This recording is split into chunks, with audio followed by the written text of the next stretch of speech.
The Nirmala Sitharaman ji to reply to the discussion.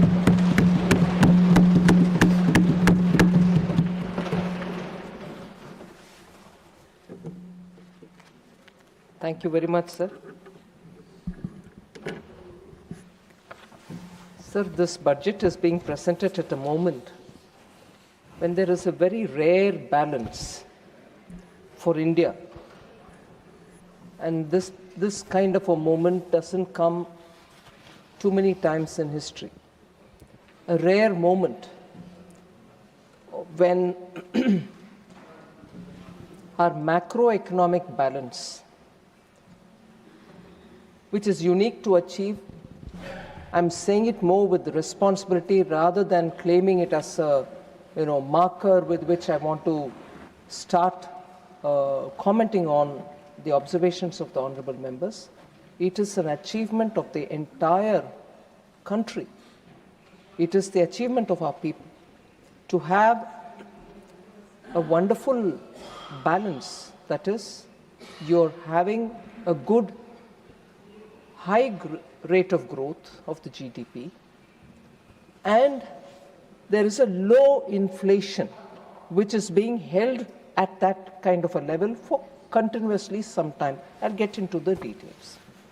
This kind of a unique balance, high growth and low inflation, and that is why, not an observation made by the ministry, but I think the Reserve Bank of India had used the expression Goldilocks moment. It is not something which the ordinary citizen of India is going to relate to as a terminology. But it is a rare moment, is something which all of us can recognize, and it is not by fluke or some rare coincidence that we've arrived here. Tremendous effort, granular details in planning, and timely action that we can continuously do as a government has been undertaken, and I will elaborate it as I go down when I'm talking further on this topic. So that kind of an ideal condition for sustained growth, inclusive development, and maintaining a balance of our inflation. At one point in time, there are people who commented to me saying, shouldn't the inflation be a bit higher than what it is? Because for good growth, you need that, and that's where this whole debate about real growth versus actual growth and so on. So it is a rare moment for us, and it gives us, therefore, the confidence for planning for the next decade, 2 decades, let us say, till we reach Viksit Bharat 2047. And therefore, this budget, whilst recognizing the external challenges and the kind of situations of uncertainty which prevails all over, still has had the advantage to be able to give that kind of a lead to the common public that this has the direction, the challenges prevail, but our destination is Viksit Bharat. Therefore, how to keep that growth at a level which is sustainable and at that highest level that we've reached. So that is the backdrop with which this budget has been prepared. Sir, the National Statistical Office gave the first advanced estimate. The real GDP growth there in that advanced estimate is projected at 7.4% for the year 25-26, with a nominal growth rate at around 8%, while CPI inflation has softened to nearly 2%. So this is that combination that I'm talking about of a strong growth. Price stability is really uncommon globally and reflects the strength of India's economic fundamentals. And this, I would place again, at the cost of repeating, is an achievement of the people of India. And there is no way anyone can decry saying, oh no, but this economy is probably dead, this economy is not really doing well. These kind of naysayers are only mocking at the people of India who are really doing their bit to contribute to India's growth. So the union budget, therefore, sir, in presenting 2026-27 budget, is designed to lock in these gains, convert these macroeconomic stability factors into long-term productive capacities, and to extend this growth trajectory into the coming decade as well. So in this, Atmanirbharta is an important element, and that principle of Atmanirbharta will be kept in mind in everything that we plan for the economy. We have built domestic manufacturing capacity, and that is very obvious. And energy security is also something which we've kept in our minds while preparing the budget. So we have also ensured that citizens also become Atmanirbhar in their own spheres of life. So ease of living, when we say that we have taken measures for ease of living, when we support employment generation, when we improve agricultural productivity, and when we increase the household's purchasing power, these are all conscious steps taken by us, resulting in these aspects of our life, and therefore all services will have to be available for all citizens so that they are able to chalk their own course. So therefore in this budget you also see, sir, that to develop our human capital, we have set a target of creating 1 lakh allied health professionals over the next 5 years. And that scheme is supported by a total allocation of 1,000 crores for this year only, for these next 12 months. This will create employment opportunities in the health sector and also simultaneously improve the health services and promote medical tourism in this country, which is already being serviced by many hospitals, many cities. But now we want that to be very well established with good quality and standard at all levels. Sir, we are also establishing, and this is something which has been a part of one of the budget documents, the budget speech had an appendix, even there the details are given for all to see. We are establishing a high-powered education to employment and enterprise standing committee that will ensure our youth are ready for services sector, where we aim to capture nearly 10% of the global market by 2047. So this standing committee, I would want to take 1 minute to elaborate on what exactly is this standing committee going to be doing. The standing committee will prioritize on IT, fintech, logistics, healthcare, tourism, and also creative services. So when they prioritize on these sectors, because we are saying we will capture the global services sector to a level of about 10% by 2047, these are the probable sectors where a lot of service sector related entrepreneurship can develop, and for which the standing committee will prioritize on these sectors. They will look at closing the skill, infrastructure, and credit gaps. The standing committee will also suggest reforms for standards, for accreditation, and for digital regulation. It will help expand AI, cloud, and professional exports. These are areas in which we want exports to increase. Our people are capable of doing these things, remaining in India, and that kind of a global servicing will actually give them the export earnings, because they will be exporting services. It will look at embedding AI curricula in teaching and methodologies and in teaching curricula, and teacher training as well, and reskilling our engineers. So this committee, sir, will also look at ways in which formalize informal work. So informal work to be formalized, what are the ways in which they can do via digital credentials. So all your skilling, getting ready with people who are ready to become entrepreneurs would all now have a great value addition in their curricula with AI and digital learning as well. So if the budget is looking at services sector. We are also emphasizing on manufacturing sector. We will scale up manufacturing in 10 key areas. So manufacturing being given priority will be shown in the way in which these 10 sectors find a place in the budget and also have a clean plan for this year, for the next 5 years, and leading up to 2047. So what are those sectors? Biopharma. Launch of Biopharma Shakti with an outlay of 10,000 crores to make India a hub of biological medicines and biosimilars. Second, semiconductors. Launch of India Semiconductor Mission 2.0, the second edition, to produce equipment, materials, and design Indian IP. The Electronics Components Manufacturing Scheme has an outlay, and it has been increased to 40,000 crores. So that's the second, sir. The third, rare earths. Establishment of rare earth corridors in mineral-rich states like Odisha, Kerala, Andhra Pradesh, and Tamil Nadu for mining, processing, and manufacturing critical minerals.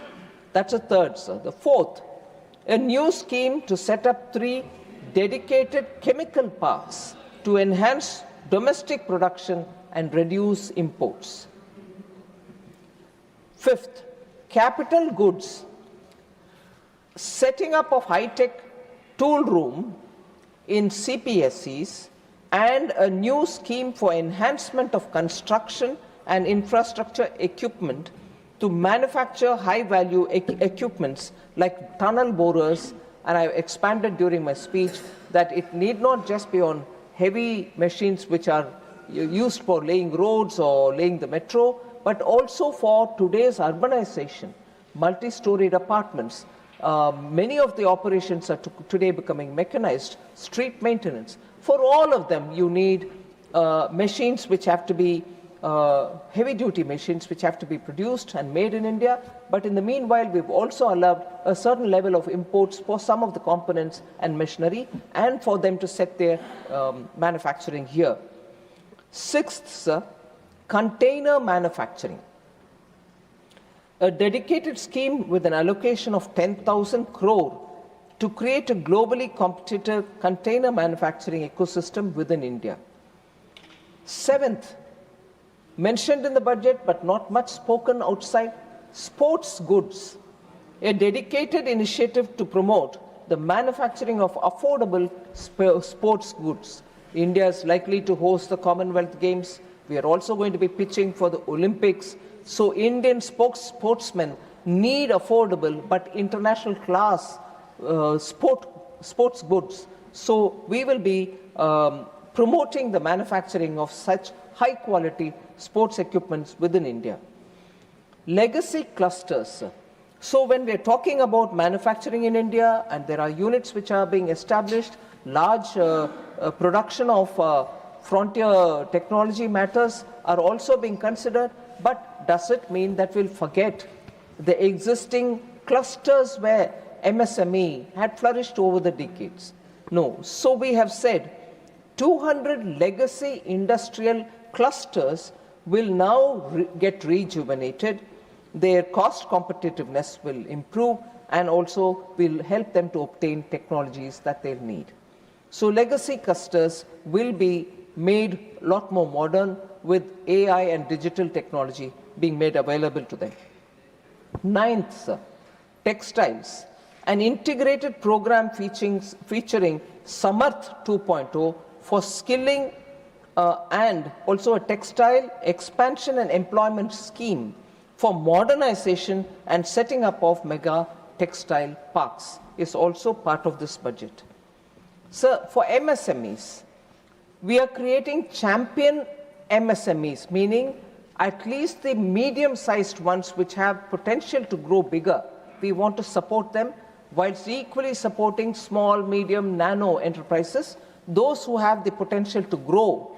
Last year, you would recall, sir, that we had expanded the limit for the definition of MSME itself by increasing the turnover limit so that a medium-sized industry doesn't have to fear that he might lose all the benefits that he gets by being an MSME if only he had the opportunity to grow by growing.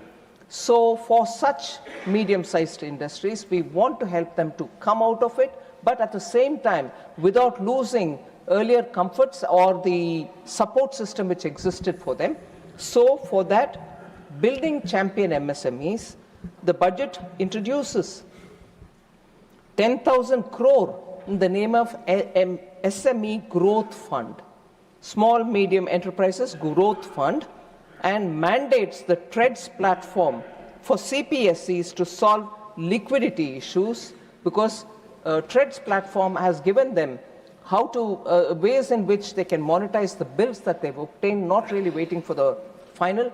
But here, we have emphasized now through this budget that all CPSEs will have to become part of the TREADS platform so that every bill gets paid in due time, or else the monetizing of it will happen. And that will set a precedent for private sector large firms also, which delay payments for the MSMEs, but getting onto the TREADS platform, it's all transparent and very clear for everybody to see that timely payments of their dues for the MSMEs itself will be a very big relief. And in the budget, we've made it mandatory now for CPSEs to get onto TREADS platform. So we're also providing professional support for these MSMEs through corporate mitras with the Institute of Chartered Accountants of India, the Cost Accountants of India, company secretaries. We are creating corporate mitras who will go through a process of learning, who in turn can help MSMEs to help with such issues which need professional assistance. So additionally, of course, customs duty exemptions have been provided for critical minerals like lithium and cobalt, and capital goods for manufacturing of lithium ion cells, nuclear energy, aeroplanes, and so on. We'll also be developing an integrated East Coast industrial corridor so that the eastern region will benefit by getting greater connectivity with the rest of the country. And a node will be set up, we said, in Durgapur. So these steps actually mentioned in the budget is a proof that our resolve to build a resilient and self-reliant India, not just by talking, but by putting money and planning for the next several years. So in this, I wish to emphasize that this is the Council of States. I urge all parties and honorable members to encourage their respective state governments to participate actively in these schemes which are announced, many of which will operate in a challenge mode.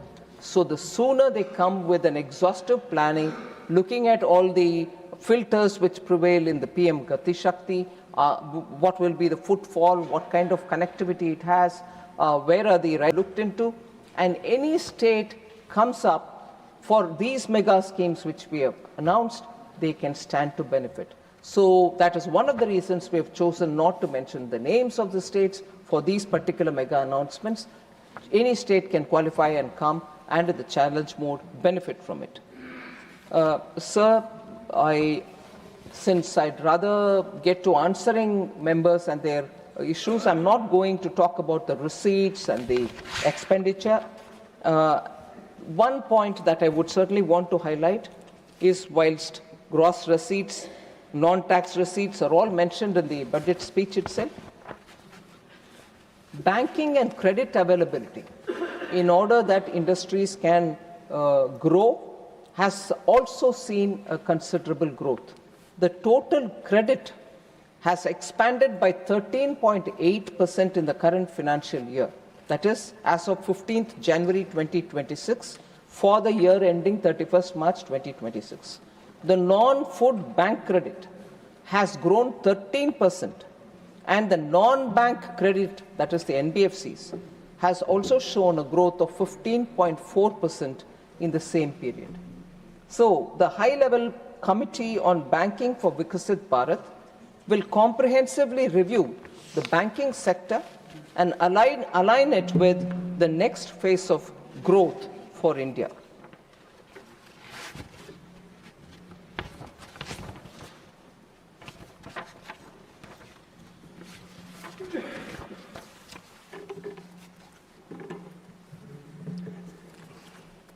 So, sir, therefore, without getting into the details, once again, since they are all seen in the budget speech itself and the budget documents are available, I would seek your indulgence and start responding to the points which members have raised.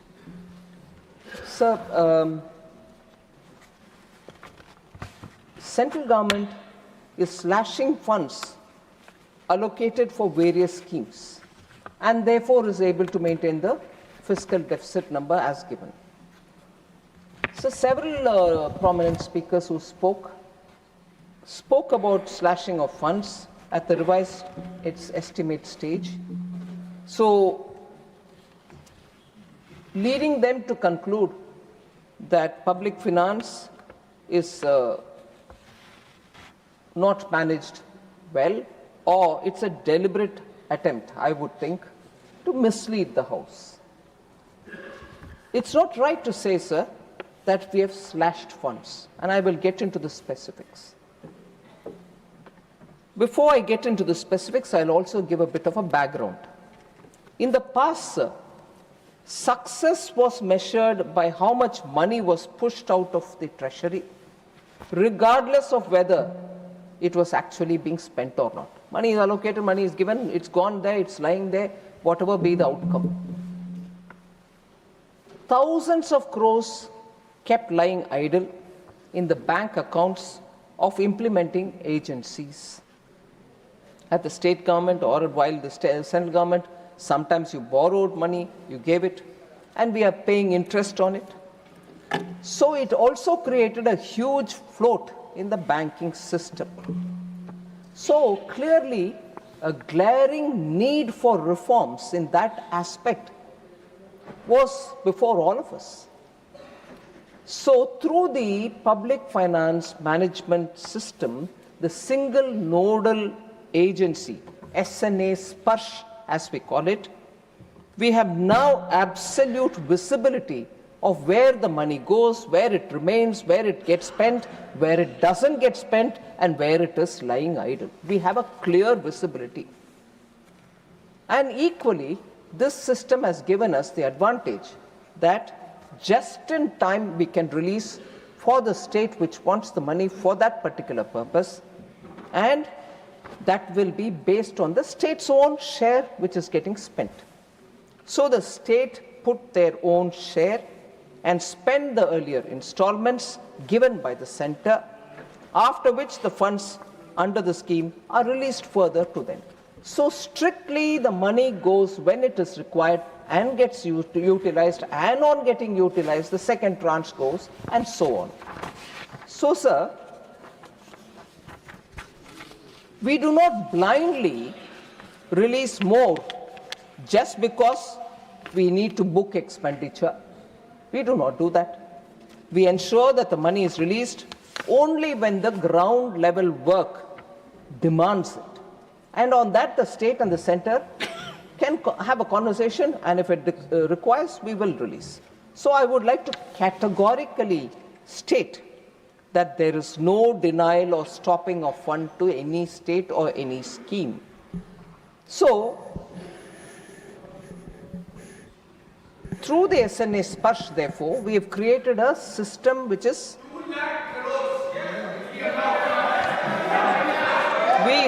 we have installed such smart staff fixed by the leaky pipes. Fix the please, my dear, let her complete her speech, please, my dear. This isn't slashing expenditure. Please, It's my dear. efficient and accountable governance. It's an assurance to the taxpayer that every rupee is accounted for. It's an assurance to the taxpayer, I repeat, that every rupee is accounted for. Sir, and therefore, I'm not just talking You here. please take your seat. Every time you I'm cannot not disturb just the house talking like here. this, please take your seat. I have introduced I have introduced a new Nothing statement. will go on record except double A. Finance Minister's speech. I have introduced a new statement 4AA in the expenditure profile, which shows fund balance under single nodal agency Let her account. reply. She will reply with the all your states questions. and the Please, union please, territories take your seat. in respect of centrally sponsored schemes. So, sir, the centre's funds are not a free pool of cash that can be used. It is hard-earned contribution of every Indian citizen. We refuse to squander this money simply to meet a deadline. We Let her refuse complete to your squander speech. this Please take money your seat. just because we have to meet a deadline. There is a very transparent process and we go by that. The change in the allocations of budget estimates and revised estimates is a standard, transparent and healthy practice, which is not new to us, it's been there always. Sir, I think sometimes we have to get to some of the details. There's a poor history, for whatever reason. I'm not pointing fingers at anybody, but poor history for accounting or not spending fully, particularly in social sector schemes. And that becomes a very big issue when we have to talk about it. What are the causes, sir, for underspending? Policy paralysis, disdain for governance, poor policy planning and execution. So large unspent funds remain there, particularly in the social sectors, schemes, and I will now compare our 10 years with the earlier 10 years also. There can always be an observation saying, okay, now you have 10 years, why can't you? We are improving, but 10-year patch of the earlier government, look at the amount of unspent amount. Sir, 14 major social and rural sector ministries. I've taken them, 14 major social and rural sector ministries, compared 2004 to 14 with 2014 to 24. Because the concern comes about unspent money, you are remaining without spending, you're crunching that, and therefore you're having fiscal discipline, fiscal deficit number achieved. No, I want to tell you that between 2004 and 14, in these 14 major social and rural sectors, 94,060 crore of budget expenditure was left unspent during the UPA era. 94,060 crores. Now, between 2014 and 2024, that has drastically come down to 1%, meaning 37,064 crores is all that is left unspent in these 10 years. So when 94,060 crores of budget was left unspent, it made up for 6.4% cumulative budget estimate, whereas here it is just 1%. Under NDA, Prime Minister Modi's government, only 1% in these social sectors are remaining unspent. I want to place these data because it's important. Why? Just as questions are being asked about these monies are remaining unspent, you're crunching this number and therefore fiscal discipline, equally, the very same people would ask about, what's your debt? Why is it growing? Why are you borrowing so much? I find पारस्परिक विरोधाभास है इसमें. खर्च नहीं करोगे और खर्च हम ज्यादा कर रहे हैं मगर खर्च नहीं किया, और इधर बोल रहे हैं नहीं खर्च करो उधर मगर बोरोइंग क्यों बढ़ रहा है? बोरोइंग बढ़ेगा जब कैपिटल एक्सपेंडिचर बढ़ना चाहिए क्योंकि एसेट क्रिएट कर रही हो. So this mutual contradiction has to be resolved by people who are asking this question. Congress sheds crocodile tears about rising debt. Sir, you want us to borrow more money and release funds also to the states? I want to say this, sir. Government cannot borrow excessively. That's a principle which guides us. the Congress is obsessed about outlays. कितना outlay, इसमें कितना दिया, कितना दिया, कितना दिया. मगर हम तो मांग रहे हैं कि पैसा भी देंगे मगर आउटकम भी दिखाओ. सो कांग्रेस को खर्च के फिक्र है, हमें नतीजों का फिक्र है. Naysayers of course will say, oh, this budget is parsimonious. Not at all. If you are conscious of the penny or the rupee, the paisa that you're collecting from an Indian citizen and wanting outcomes, you will have to be careful about how monies go, when they go, how much goes.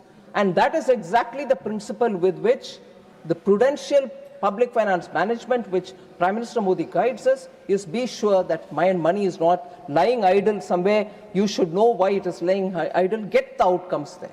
So that is the route with which we are going, sir, so that the zamana of 15 paisa only goes out of that money which is being sent to the state. वो चला गया.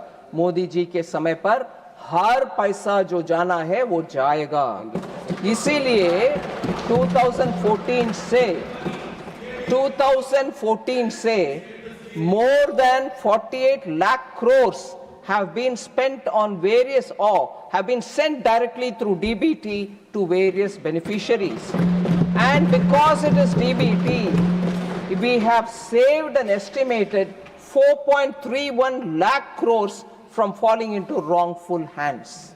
That saving is very clearly paisa not being allowed to go to hands which don't have a right to receive that money. That is possible only because we have made the entire process digital and transparent. So 48 lakh crores have gone to people who need to get it, and that's not a small achievement, sir. Technology has helped us, I should concede that. So Congress party announces big, spend blindly without even accountability, without any accountability, borrow more, and ruin the fiscal discipline, which is not the story under Prime Minister Modi's leadership. Fiscal discipline, equally without giving attention to people who need those welfare projects. I will repeat that one particular scheme through which this argument holds validity. Oil bond issue, sir, which was created during the UPA time. We will be paying that even now. We are repaying it even now. My grievance with oil bonds, sir, is that it was never reported in their budget. कुछ और नहीं है, bond race करना है, race करो, तो क्यों budget में बोला नहीं है? उसको क्यों कारपेट के अंडर पुश करके छोड़ दिए? वो है. इसीलिए the basic principle of responsible budget making is something which we have steadily, and I'll tell you in a bit, how every year we've brought in greater transparency in our budget making process. Sir, another allegation is schemes have been announced without any budgetary allocation. Announce karte ja rahi ho, uska paisa nahi de rahi ho. So I want to say, sir, budget speeches give a policy directive also, other than announcing schemes. Or it may announce schemes with allocation, and sometimes it may allocate resources a bit later. So announcing schemes without allocation itself is not saying the truth, complete truth. I would like to say, sir, the number of instances when budget speeches earlier made had announcements with no allocation. But before I go into that, I will like to elaborate on, in this budget, 16 new schemes have been announced with allocation. 16 new. I can leave the list on the table, sir, with your permission, for any member who wants to see. 16 new schemes with allocation, and 4 schemes where existing schemes have been given top-up amounts as well. So 20 schemes with allocation, new ones 16, and 4 existing getting top-ups. But the earlier examples of UPA, where budgetary announcements were made, no allocation were made, that wasn't criticized worthy at that time, but when we do it, it's criticized worthy. But I see budget documents as budget speeches as much more than just giving schemes and allocation. They are also setting the direction. 2005-06 budget, sir, UPA governments. Manufacturing competitiveness program was announced as a new scheme with no financial outlay. Skills development initiative in the same budget was announced, no financial outlay. Mumbai as a regional financial center was announced in the same budget, no outlay. National Institute of Securities Market. It's a policy directive, and I can recognize that that's not a scheme in that sense. It was a policy directive given to a regulator saying, set up your own Institute of Securities Market. And that was only right. You couldn't have allocated anything. So, several announcements without outlay, sir. But no, it is sin when we do it. Tea industry regeneration. I want to say this now very clearly because I quote this from the 2005-06 budget. But मैं जरूर इसको बताना चाह रही हूँ क्योंकि waste Bengal में चुनाव है, असम में चुनाव है. मैं बात बोल रही हूँ 2005-06 में टी सेक्टर के लिए कुछ अनाउंसमेंट हुआ, टी इंडस्ट्री का रिजुविनेशन के लिए टू फाइंड, एंड उसके लिए वो सेक्टर क्राइसिस में है. सो गवर्नमेंट वुड, मैं कोट कर रही हूं उधर, would examine ways and means of introducing a program for massive replantation, unquote. कोई बजटरी एलोकेशन नहीं था उस समय. वो ठीक है, मगर इधर एक आध स्कीम का अनाउंसमेंट हुआ क्योंकि उसमें कारण है, मैं कारण भी बताऊंगी, मगर वो गलत है. ये क्रिटिसिज्म हमारे ऊपर डालने से पहले कम से कम उनके अपने बजट ही देख लें. Please have a look at the budgets which you have announced, in which many schemes went about without any allocation. 2012-13 UPA budget, sir. Credit guarantee fund for education loans. No financial outlay. And that was setting up a fund for ensuring a better credit flow to students who wanted to take money. No outlay. Credit guarantee fund for skill development. Again, 2012-13 budget, no monetary allocation. National Mission on Food Processing, no financial outlay, even in that 2012-13 budget. Irrigation and Water Resource Finance Company का घोषणा हो रही है, मगर उसका भी allocation कुछ भी नहीं बोला गया. ये सब ठीक है, मगर हमारे यहाँ जहाँ 20 स्कीम्स का एलोकेशन के साथ घोषणा होती है, एक आध में जानबूझ करके एलोकेशन नहीं है, मैं कारण बताऊंगी, मगर वो गलत है. एक कैसे क्रिटिसिज्म हो सकता है सर?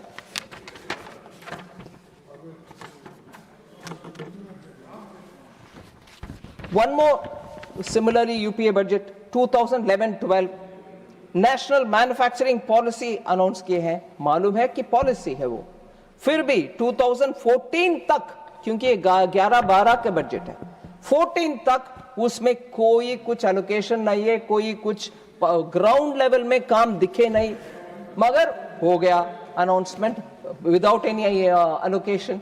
वो ठीक है. सो क्रिटिसिज्म करने से पहले थोड़े सोचना चाहिए कि ये क्रिटिसिज्म, जैसे बोलते हैं, you point one finger, that side 3 points at you. ये तो कम से कम समझ में लेना चाहिए, आना चाहिए. सर, क्यों हम, उनके सरकार हो, हमारे सरकार हो, क्यों बजट में अनाउंसमेंट करते हैं बिना अलोकेशन? इसका भी हम महत्व समझना चाहिए. In the interest of the House and the other larger citizens who watch, I would like to state why union budget is more than just an accounting statement or allocation exercise. Very often, budget speeches set the policy roadmap for the government. Often, the government wants also to signal a shift in strategic priorities. So, announcing the scheme in the budget speech establishes that executive intent. सरकार की intent establish हो जाता है. फिर at an appropriate time, after proper vetting and clearing by the competent authorities, the allocation will come through. In many cases, sir, the schemes get announced with some token allocation, 1 crore, 10 crore, 100 crore, depending on the scheme. Then a head of account is created in the ledger. उसके बाद ही उसका major allocation का announcement होता है. It can happen during supplementary demand for grants later in that year. Sometimes a scheme is announced, but it requires an enabling legislation. So legislation पारित होने तक हम इंतजार करते हैं, इसमें allocation नहीं देते. So I'm sorry, many of the वरिष्ठ members know all this. फिर भी क्योंकि opposition में बैठे हैं और criticism तो सरकार के खिलाफ करना है, so हम करेंगे. Every person, even remotely associated with the finance ministry, understands all this. But I was surprised to hear it. Sir, also, there was this a bit patronizing comment, if I may be allowed to say it. The budget is forgetful of the past. Budget is never forgetful of the past, at least because those which we don't need to copy, I will never be forgetful of the past. Sir, glorious past hai to cherish it forever. Remember it every time. Every time you make a budget, remember it. But if it is a tarnished past, मैं तो संभाल कर रहना चाहती हूँ. उस पास से सीखना चाहती हूँ. गलती ना करें. So we don't forget.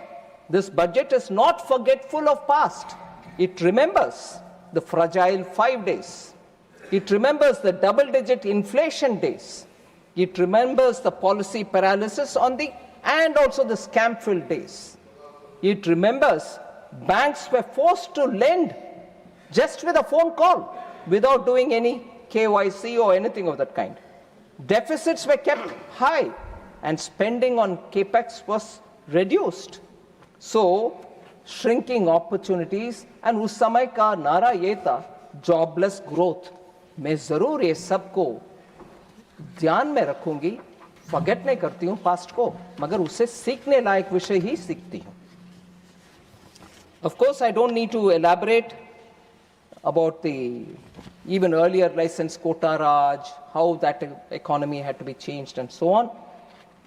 इसीलिए 2014 में ना करते हुए 10 साल के बाद हमारी सरकार व्हाइट पेपर ले आए on the Indian economy, and it was laid in this house in February 2024. So past को forget करना impossible.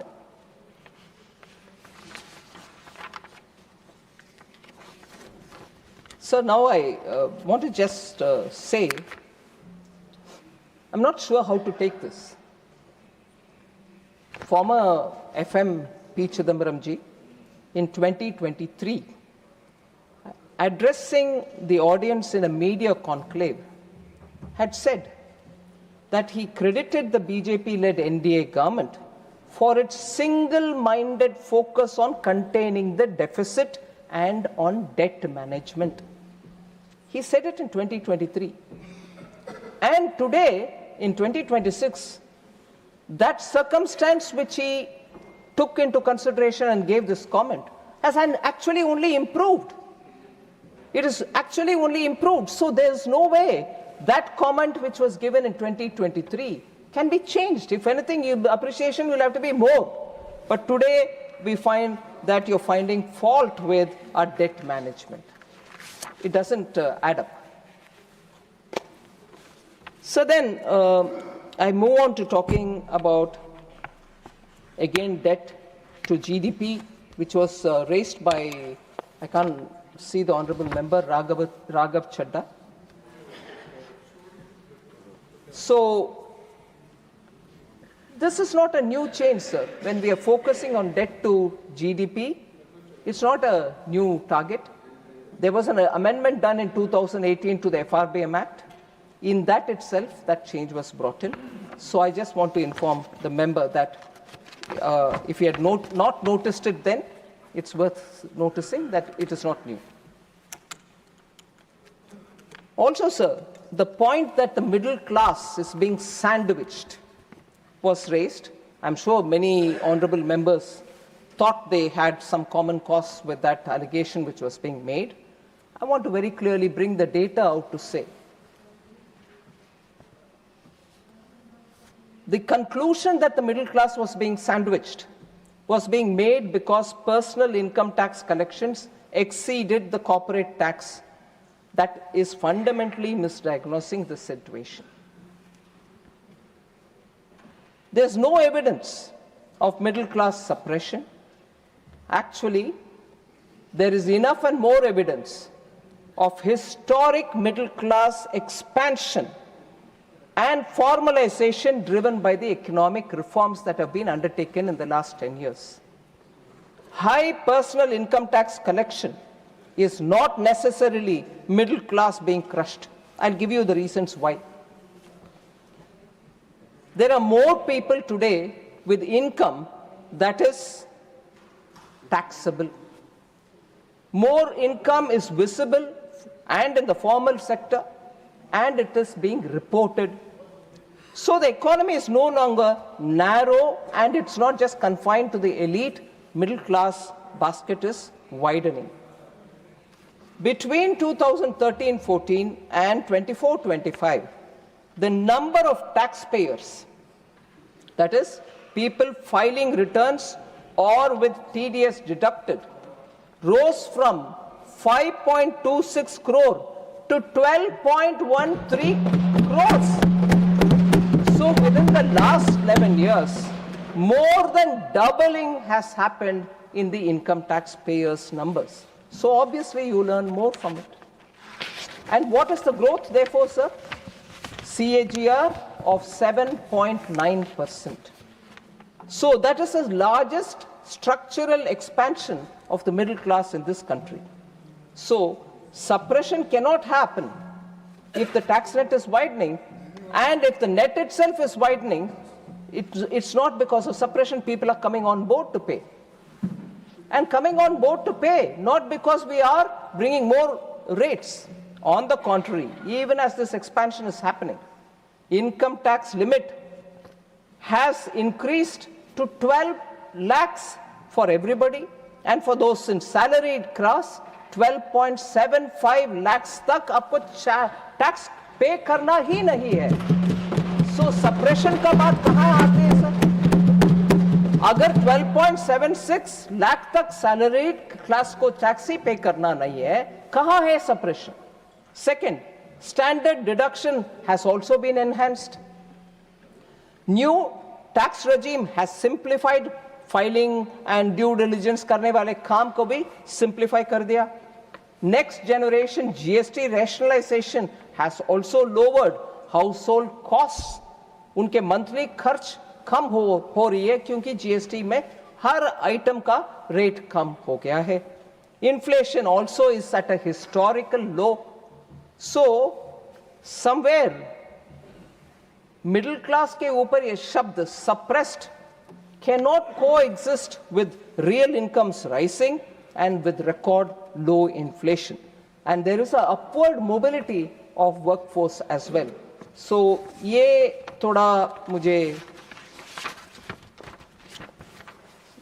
समझने के लिए fact रख रही हूँ sir. So I move to Honorable Member Wilson. He said, rising debt again. Itna debt, it's not good. So I just want to highlight the fact, sir. The principle is one. We have to take care of reducing debt, whichever be, center or state or everybody. And in this, not a member of this house, but with your indulgence, I like to quote the former Chief Minister of Tamil Nadu, Edappadi Palaniswamy Avargal. He said, and I quote, "For 73 years, successive governments in Tamil Nadu accumulated roughly 5 lakh crores in total debt." 73 years it took 5 lakh crores to be accumulated. But in just 4 years under the DMK government, since 2021, 4.56 lakh crores have been added to this pile. 73 வருஷத்துல பண்ண அந்த அமௌண்ட 4 வருஷத்துல பண்ண கணத்தை இவங்களுக்கு போகணும். So அது Tamil Nadu state கவர்மெண்டோட borrowing ஜாஸ்தி ஆயிட்டே போலாம். ஆனா சென்ட்ரல் கவர்மெண்ட் மட்டும் just giving a reply to you.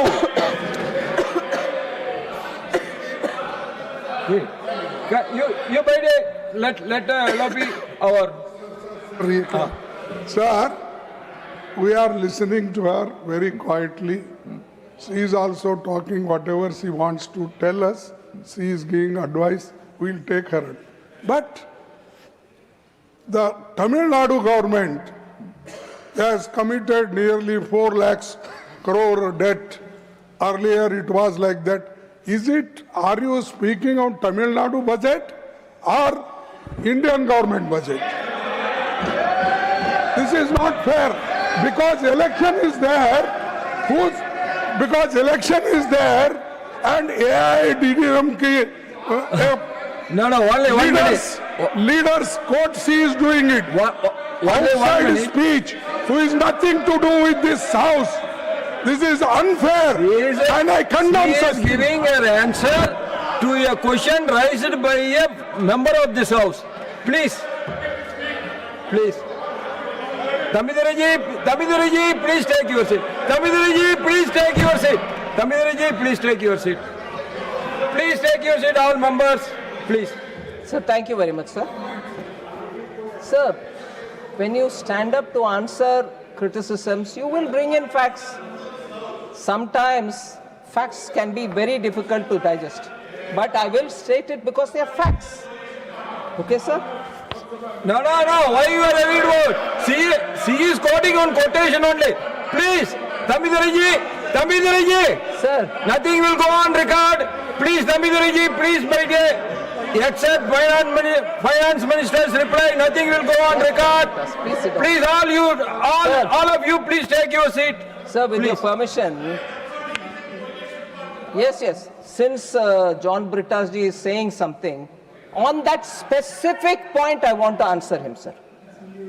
Honorable member Tambidurai, senior member, who's been, deputy speaker in Lok Sabha, has said something, I value it. But you think it's because we are in alliance. What is Dr. Shri Mallikarjun ji Kharge standing up for DMK then? Is it not also alliance? Yes. So that's okay. This is not. What is that? John Britas, keep off. So for all of you, Don't you say that here. Bitaji, for all of you, our opposition leader has given the answer. Please, Yes, that's all right. I take it. The moment Minister, please address to me. Please. Sir, Chairman, sir, Nothing will go on record except Sir. Finance Minister's reply. Please, due respect to the LOP, the moment he stood up, I sat down to hear his view. So I respect it.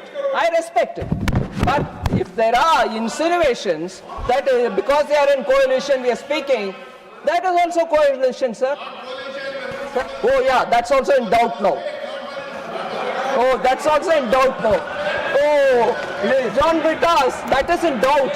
I correct my statement because Congress is not sure whether they want to be with DMK or not. Finance Minister.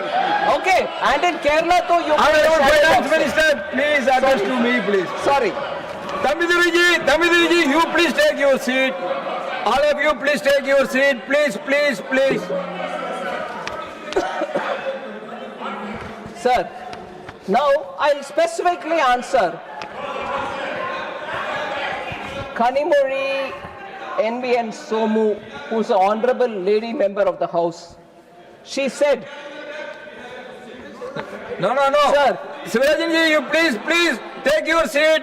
She is replying to another member's speech. Let her reply. Honorable member Kanimori had raised, Tamil Nadu there's nothing for Tamil Nadu in this budget. Sir, I just want to mention what is in this budget and maybe answer her question. So, what did Tamil Nadu get? High-speed rail, Chennai is a major node with two high-speed corridors, Hyderabad to Chennai, Chennai to Bengaluru. Second, sir, rare earth corridor. Tamil Nadu is explicitly named for a dedicated rare earth corridor. And if I may add, the only state to have two corridors, defense corridor, rare earth corridor as well. Third, Adichanallur Heritage Development is selected among 15 sites for experiential heritage development with conservation labs and curated public access. Fourth, ecotourism trails. Budget has announced bird watching trail in Pulikat Lake and mountain trails in Podigai Malai, both of which in Tamil Nadu. 5, coconut promotion scheme which will replace old and non-productive trees with high-yielding saplings in major growing states, inclusive of Tamil Nadu. 6, of course, Kerala. Honorable Tamil Nadu is being... Sir, No, I want to ask you one thing. You don't want the coconut grower to get benefited. You tell me that. No, please take your seat. Why you are interfering? Let every coconut farmer get the benefit of it, please. First listen to Tamil Nadu. Finance Minister, please. Finance Minister, please address to me. sir. Please address to me. Fisheries, duty-free high seas fishing and tripled duty-free input limits, 1% to 3% for seafood processing, boosting coastal Tamil Nadu incomes and exports. Other than that, sir, this is the 6th item. 7th, textiles, modernization and employment program under Samarth Plus, Samarth 2.0, skilling for Tirupur, Coimbatore garment clusters is not for Tamil Nadu. 8th, leather and footwear, duty-free inputs extended to shoe uppers and export window extended from 6 months to 1 year. Import something duty-free, do your work, export it not within 6 months, export it even after 6 months till 1 whole year. That will give comfort to small manufacturers. So leather, and that will directly cut costs for units, small units, which are in Ambur, Vaniambadi and Chennai. That's not Tamil Nadu, sir. Then, automobile and electrical vehicles, customs exemption on capital goods for lithium-ion cells, critical mineral processing, strengthening Chennai-Hosur EV ecosystem. And the 10th, sir, girls' hostel.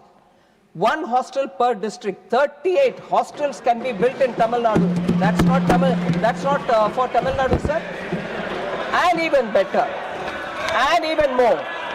And even more.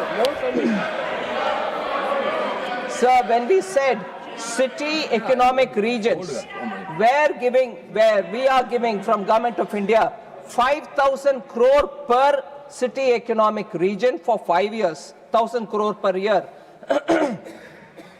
Tamil Nadu's urban agglomerations like Chennai, Coimbatore, Madurai can all be contenders for it. They can get it for themselves if only they come and bid for it at the earliest. Similarly, sir, B, you asked for it.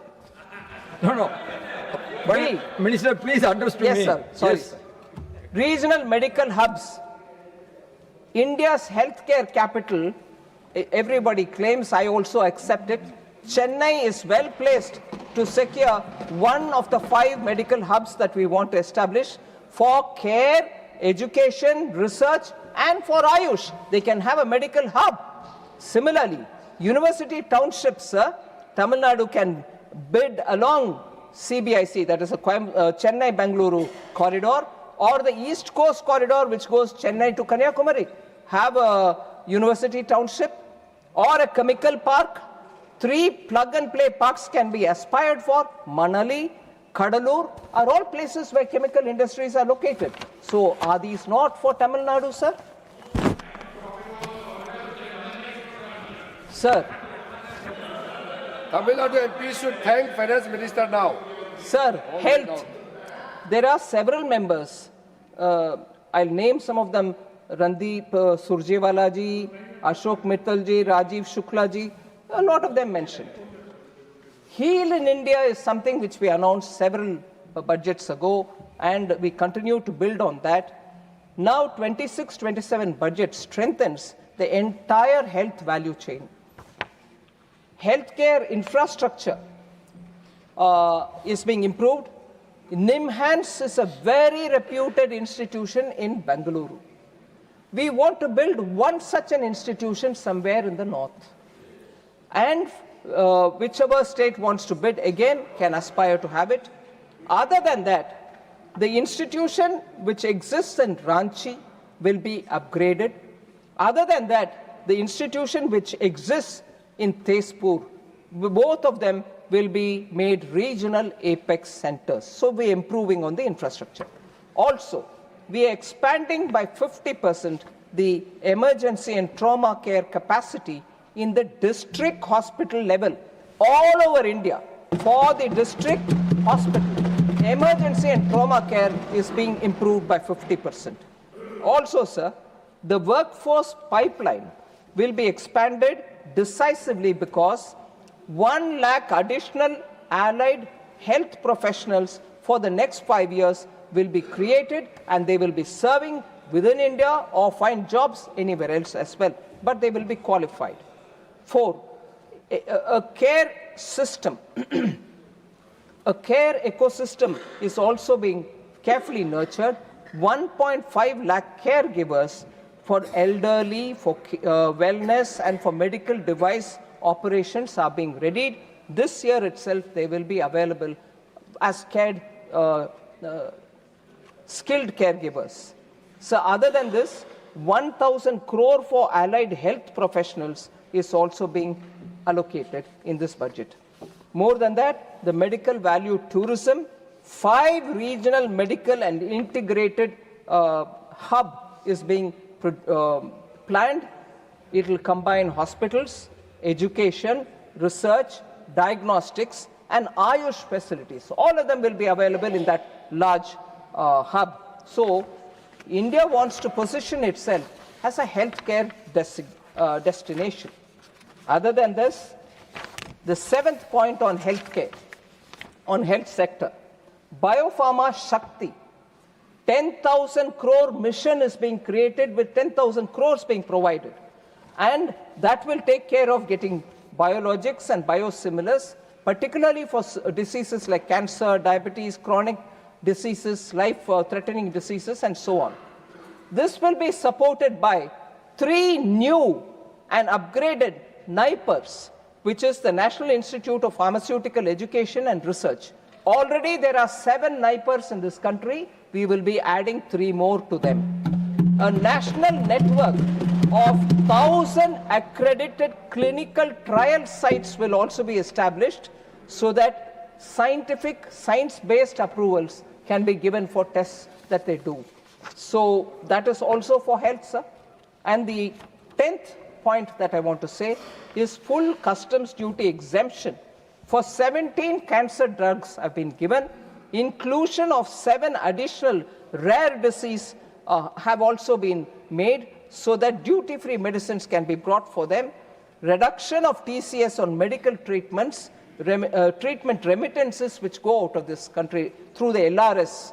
People send money because they have to go get treatment. For that also the TCS has been brought down from 5% to 2%. Then 11th point for healthcare. 3 new All India Institutes of Ayurveda will be set up in this country. Upgraded drug testing labs, expanded evidence-based research will all happen. The WHO recognized traditional medicine center which is also going to be expanded. Other than that, sir, for Divyangjan, for assistive healthcare, we have made assistive technology marts from where they can easily take equipments which they need for ease of living, and we have enhanced the capacity of Alimco, which produces such assistive devices for Divyangjan and for senior citizens. So finally, allocations, sir. Department of Health Research sees a significant jump, 4,821 crore, which is a 23% increase is being allocated. 4,200 crores is being given for PM Abhim, which actually is for improving health infrastructure in the states. So that also goes towards state. It is not being kept here. We recognize that health is a state subject, but despite that, we will enable them to improve on the health infrastructure. Sir, the next one, sir. The poor, there is Please, high my dear, inflation. please, my dear. There's this, Please, my dear. there is this claim, oh, there is high inflation and therefore common citizens are suffering. I want to highlight the facts, sir, basic facts. Inflation is at a historic low, even though growth is at a high.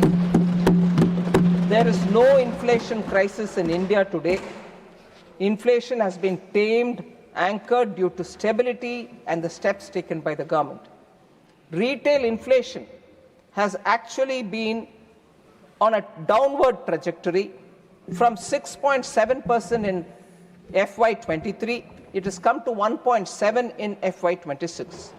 I want to highlight the fact that there will be a new CPI basket and announcement being made by the MOSPI soon.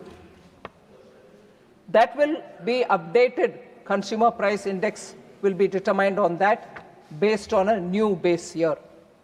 But in the current series, based on that 2012 base year, sir, which on the basis of which data has been released from January 2015, clear 10 years. In this data cycle of the CPI, the inflation has never been lower than this. 2011-12 base year, उसमें 2012 का number को 100 मानते हुए, if you go on calculating after that, 2015 से वो data भी बाहर आ रही है. 2015 से लेकर 25 तक, इससे कम कभी inflation नहीं हुआ करता था. It was never low as much as it is today. So people who are saying high inflation, it's hurting people, kindly look at the data. And just want to compare it with advanced economies, sir. UK is at 3.4%. US is about 2.7%. Many emerging markets have not seen this kind of a number. So India is actually maintaining its inflation low, not by chance.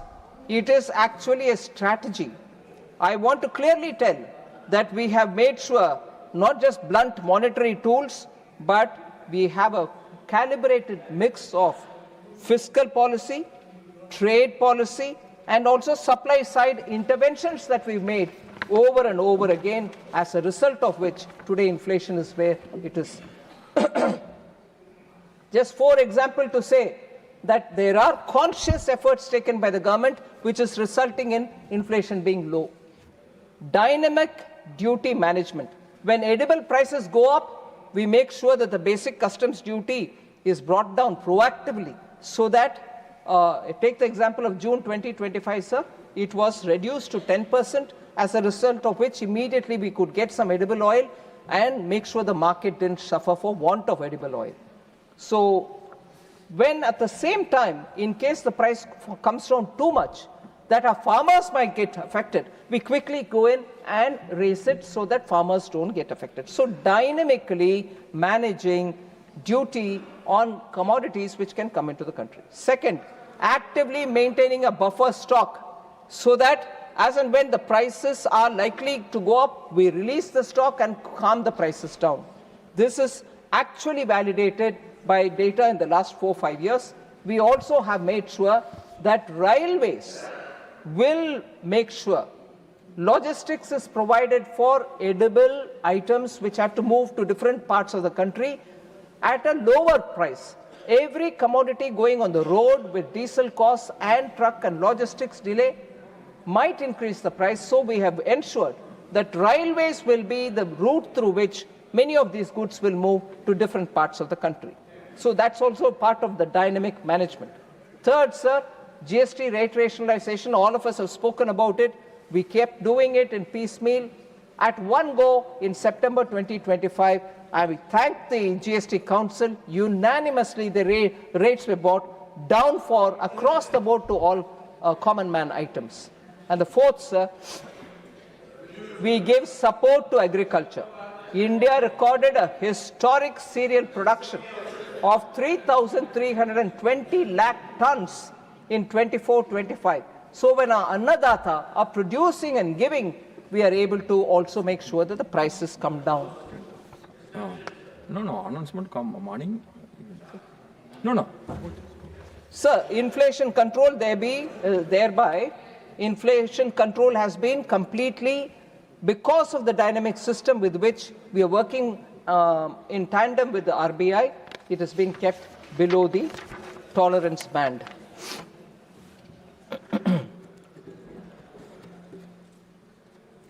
Sir, employment and unemployment has also been discussed. I would like to place the facts, sir. Indian labor market is undergoing a structural transformation with record low unemployment.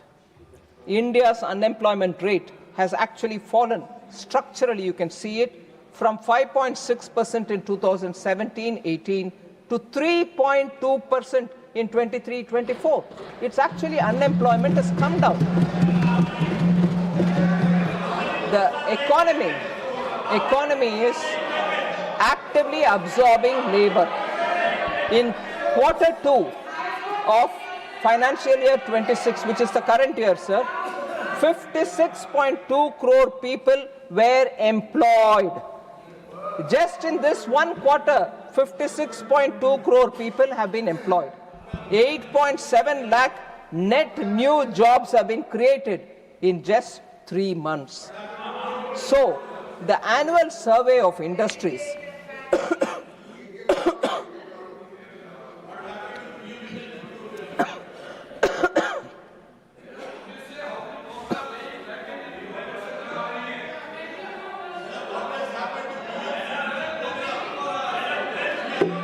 She will come every point. Please take your seat. Please let her take your water. Please you take your seat.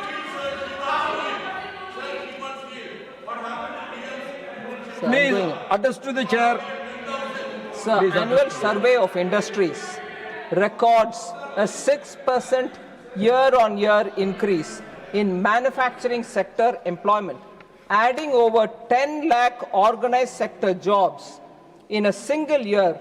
Importantly, the job quality is also improving. Large factories, which is 100 plus workers, jisme hai, large factories, nearly doubled in the last decade, and their growth is 6% CAGR.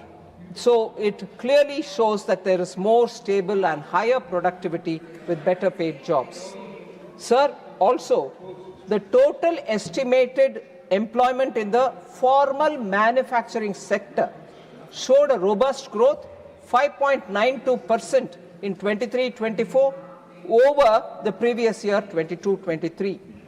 More importantly, sir, I'm sure members will be happy, the female workforce participation has also nearly doubled from 23.3% in 2017-18 to 41.7% in 23-24. 26.2% of proprietary establishments are now female-headed, with manufacturing leading this shift. So, economy where women are entering workforce and entrepreneurship at this scale, sir, cannot be an economy without jobs. Growth without jobs was the UPA era story, not now.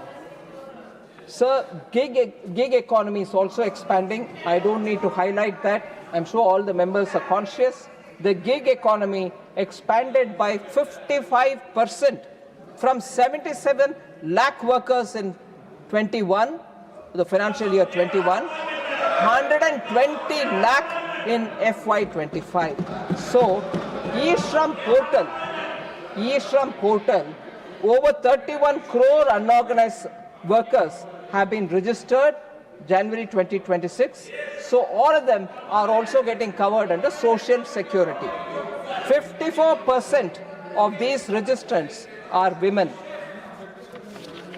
So I have more to say on skilling, labor codes and they think I will hold on there, sir, because there are few more particular questions. Entertainment industry. Honorable Member Jaya Bachchanji had asked this question. I want to say there is nothing in this budget for the entertainment industry. I'm very sorry to say, sir, she's a senior member. That's not right. This budget actually has entertainment. Actually, one of the earlier announcement also that sustained work attention has been given. We treat the industry, we treat that sector as an industry, and the budget recognizes AVCGC, animation, visual effects, gaming and comics, and the content creation economy as a growth engine. And as a result, support has been announced. Indian Institute of Creative Technologies, which is in Mumbai, will now help in skilling and creating content creator labs in 15,000 schools across the country. 500 colleges will also have it. 2 million professionals will be created by the year 2030 because that will be the requirement of that sector also.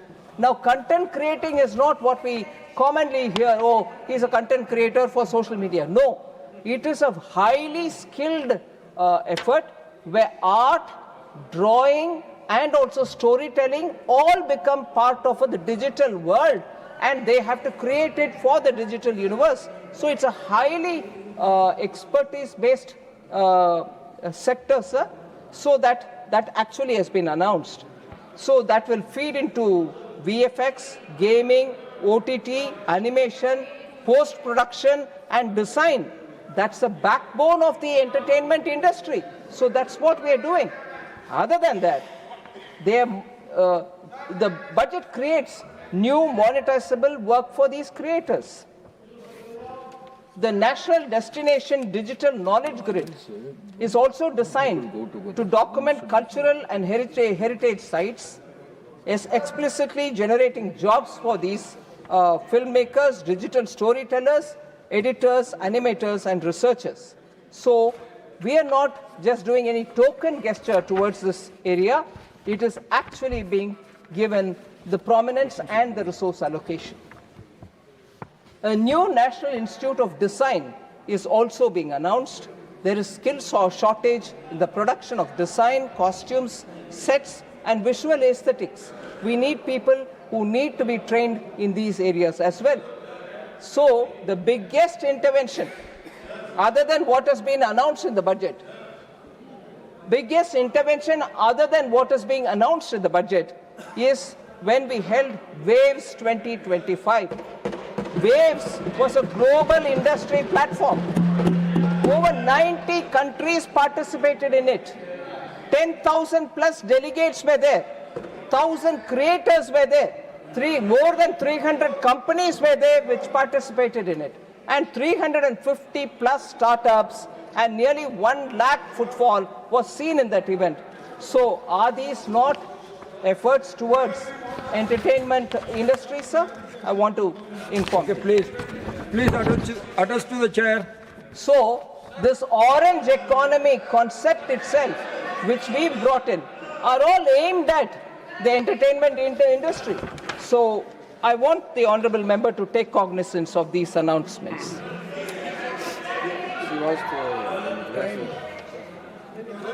See, are you yielding for Jaya Bachchanji? आराम से Please. Sir, अगर आप जो मैंने कहा उसको अगर ठीक से पढ़ें, आपने बहुत अच्छा जवाब दिया. You're a great storyteller, ma'am. Congratulations. For us, great entertainment. but I have also talked about tickets. देखिए, मैं चुपचाप खड़ी थी, आप लोग don't do this.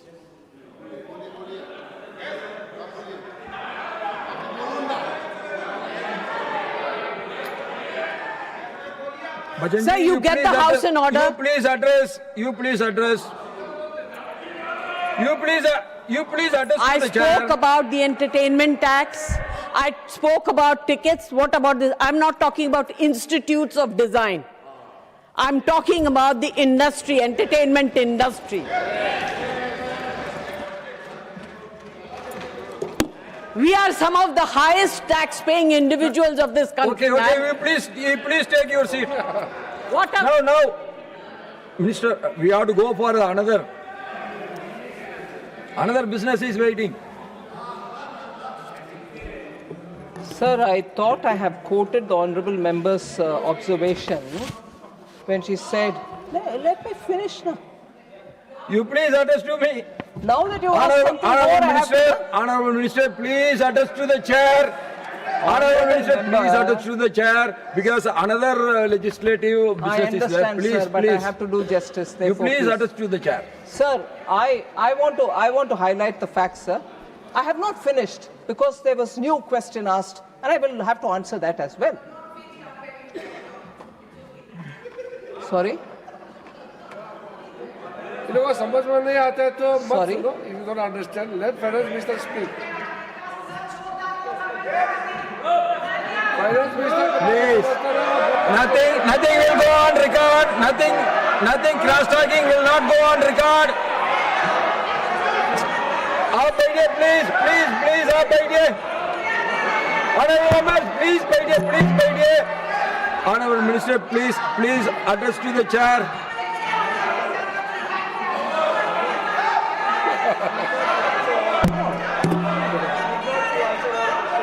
Please address to the chair. Sir,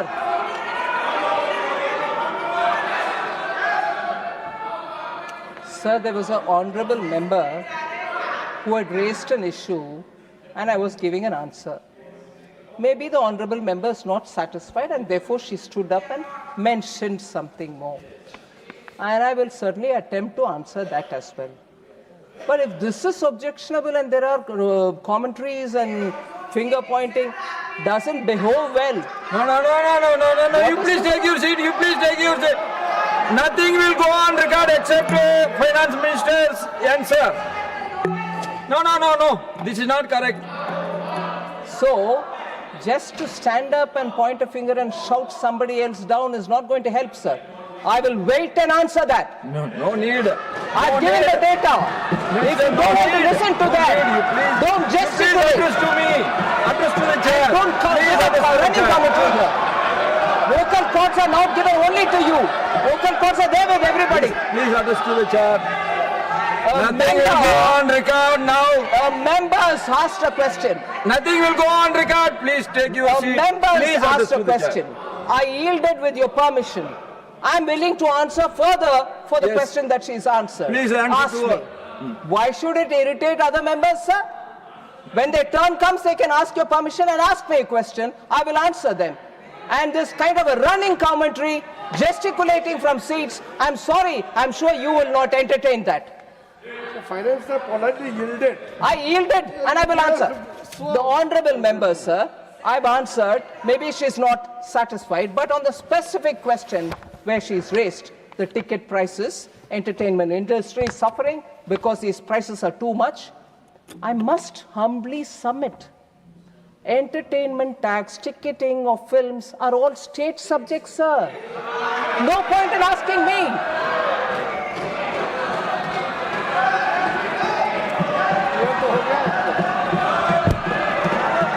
Further, sir.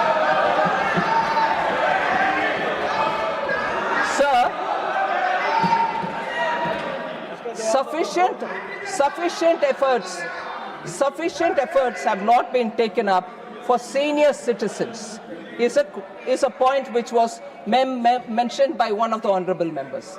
I want to You please respectfully submit. you had enough Our time culture, has been sir. given. Please, Our culture has taught us to pay utmost respect to our elders. No. Nothing will go on record except Finance Minister's speech. You please take your seat, please.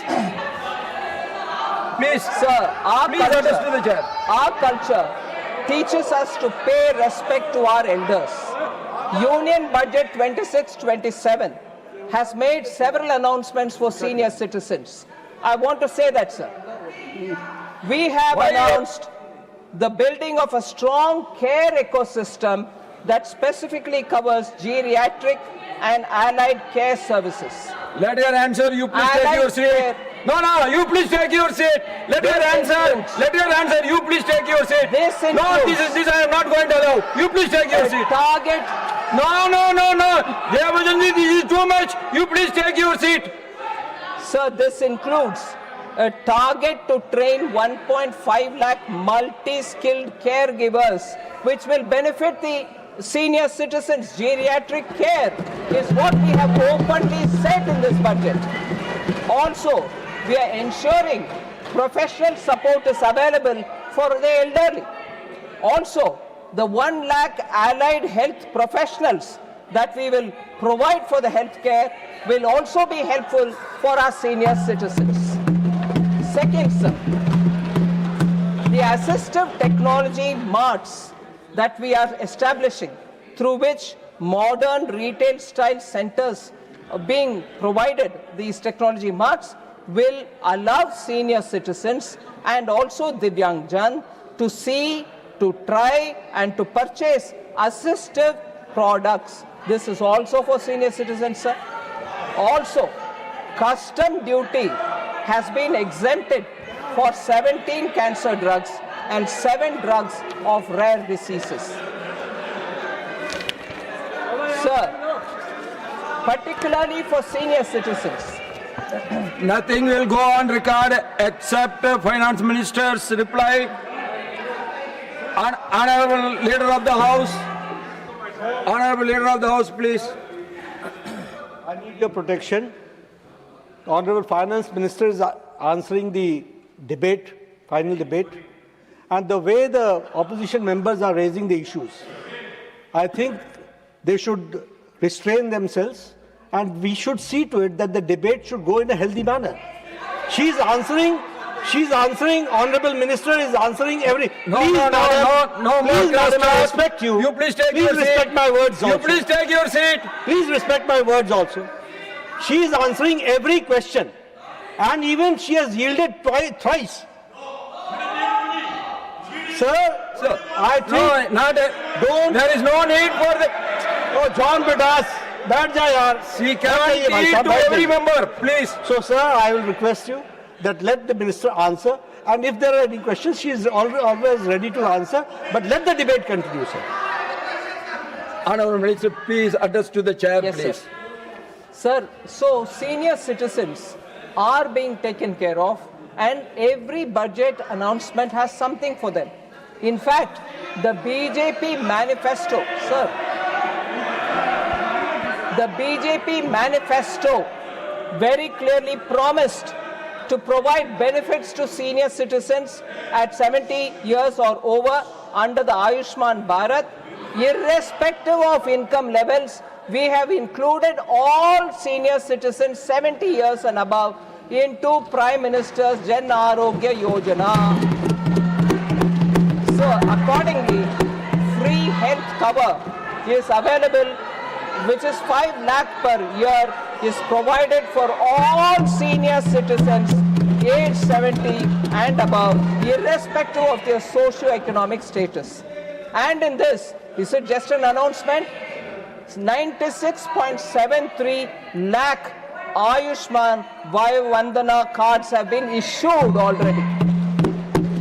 33,000 hospital admissions have happened, worth 2,155 crores, which have been authorized under Ayushman Vandana Yojana. And this is exclusively for senior citizens.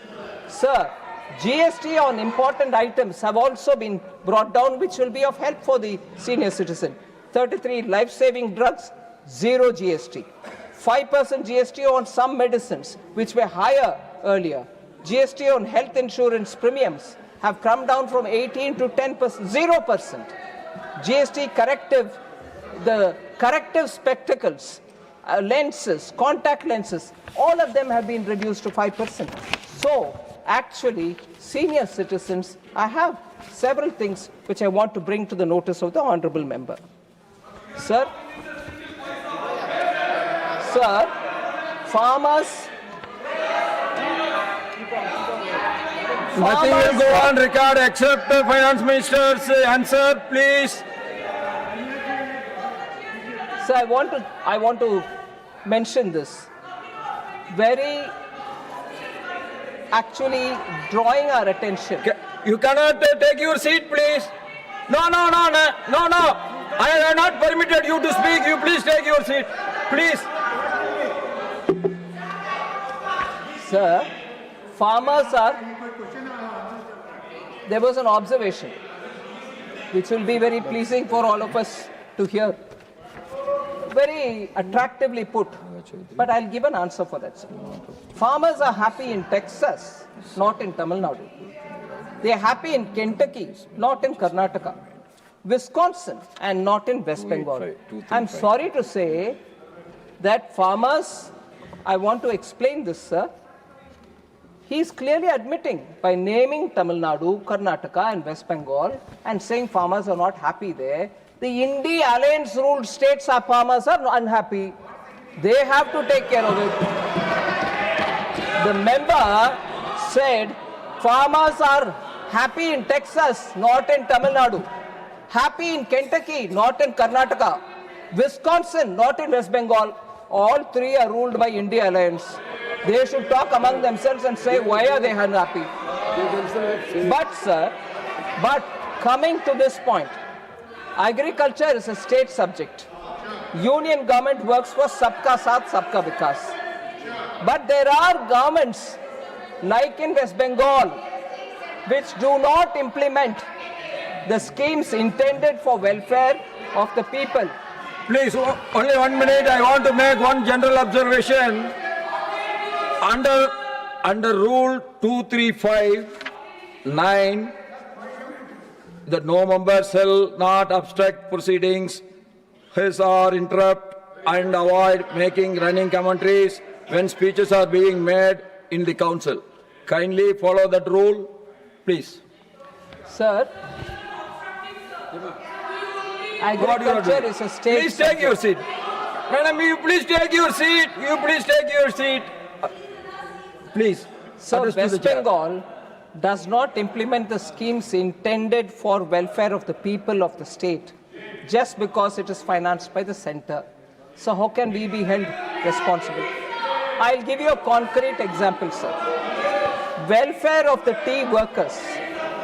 The Pradhan Mantri Shramik Protsahan Yojana. The Pradhan Mantri Shramik Protsahan Yojana was introduced in the budget of 21-22. It was for the welfare of tea workers.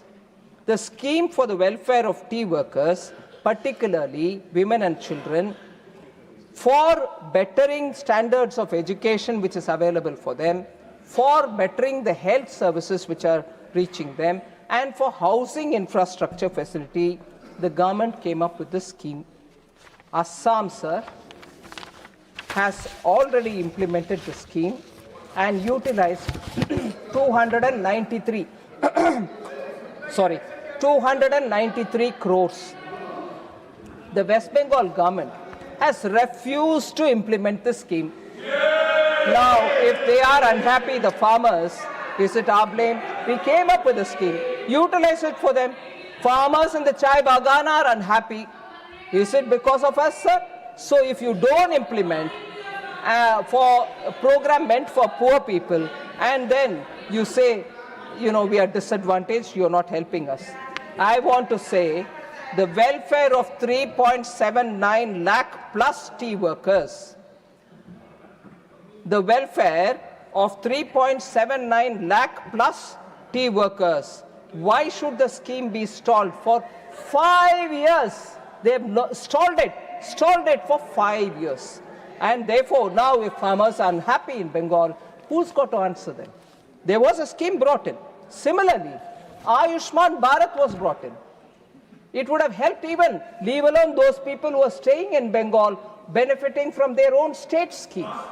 At least when they go out to work in other states, Bengal citizens would have got the benefit of Ayushman Bharat wherever they are. No, but we don't want to. But they will come and accuse again for a wrongdoing which happened, maybe one-off case, which happened probably in Telangana or in Tamil Nadu, where they were called with names, Bengali-speaking people. That becomes a big issue. Now you don't want to benefit these migrant Bengali workers from getting the benefit of Ayushman Bharat? That's not your duty? But no, we will come here only to criticize. Sir, concluding, sir, coming to the end, sir, lot of people, lot of honorable members kept saying you are not funding schemes which were announced. Like for instance, I heard a member from Telangana saying there's no money to He is answering only to your questions. You please take your seat. Nobody is hating Bengalis. Everybody is liking Bengalis. You please take your seat. I heard a member of parliament saying that they don't get money for the turmeric board. I want to say, sir, the allocation for this is included under the spice board allocation, which has been provided an allocation of 156.89 crores in this budget. So turmeric board also gets the money. Sir, subsidy cut in food and fertilizer, petroleum and so on. Members have said that. I want to say that the total outgo on major subsidies, namely food, fertilizer and petroleum for 26-27 is 4.1 lakh No, crores. Rajaji, by sitting you are making running commentary. That is not good, please. In the last year. This year, it has gone up to 4.1 lakh Please crores. don't do that. Please don't do that. Similarly, I come to the end by quoting the expenditure on education, saying it's gone up from 41,000 crores to 93,000 crores during the between the period 2014-15 to 26-27. I've spoken elaborately on the allocations for health, defense, and also social welfare, sir. So, with this, thank you very much for giving me the opportunity to respond to that.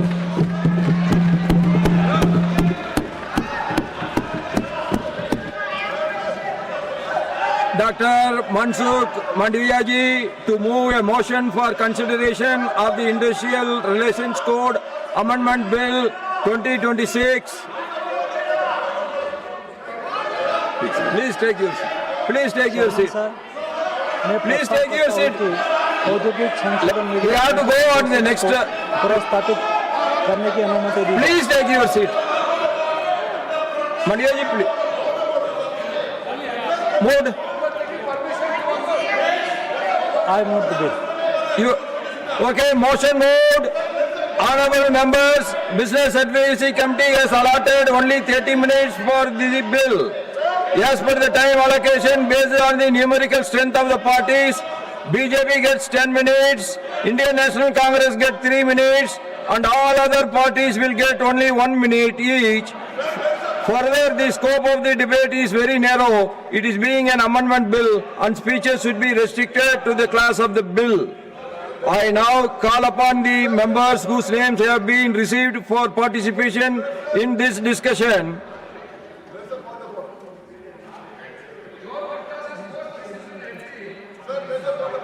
Sriman Jairam Rameshji. I'll speak in 3 minutes. Okay. Okay, others can take your seat, please. No, please, you take your seat. Jairamji, please address. Sir, No, please, you take your seat. I am coming to you after. Sir, the Industrial Relations Code 2020 was passed in the DIN on the 23rd of September 2020. We all remember what happened in the month of September 2020. By a voice vote, the 4 labor codes came into being. the wage code, the industrial relations code, the social security code, and the occupational health, safety and working conditions code. So today we are amending with retrospective effect, we are amending a law that was passed almost 6 years ago. This reflects a complete failure of the government, because this repealing should have been done when we passed the codes. We have passed the code and now we are repealing the old act. This is a bizarre proposition. I know it's because of the Supreme Court orders, but it is natural that when you pass a law, you repeal the old law. We passed a new code in 2020 by voice vote. We didn't repeal the old act, and today we are repealing the old act. So I just want to say that these labor codes were passed without discussion in the Indian Labour Conference. The Standing Committee on Labour, which was headed by a BJP MP, has pointed out that these codes were passed without the Indian Labour Conference being called since 2015. The most significant change that this code is brought about, the amendments that we are discussing today, is that we are going to enable ease of firing. So there is no ease of hiring, but we are increasing the ease of firing. That is what we are doing with these amendments. What we are doing is weakening collective bargaining. We are weakening the role and power of trade unions. Even the Bharatiya Mazdoor Sangh has objected to this industrial relations code. So, sir, without saying anything further, because you've given me only 3 minutes, I will just say that this is inevitable that we have to pass this bill, but this bill, the fact that this bill has been brought today, reflects very poorly on the government. It reflects very poorly on the fact that the original labor codes were passed by voice vote, because had there been a discussion on the 23rd of September, we would have pointed out that you cannot pass a new law without repealing the old law. The Minister for Parliamentary Affairs has been Minister for Law. He knows that you can't pass a new law without repealing the old law. So, sir, while we have to support this bill because of the Supreme Court strictures, the strictures are on the failure of the government to exercise due diligence while formulating these labor codes. I will just end by saying that these labor codes are anti-labor. There is a national protest going on today against these labor codes and the full effects of these labor codes. And 2 of these 3 bills acts we are repealing were the personal contribution of Dr. Babasaheb Ambedkar when he was labor member in the Viceroy's Executive Council.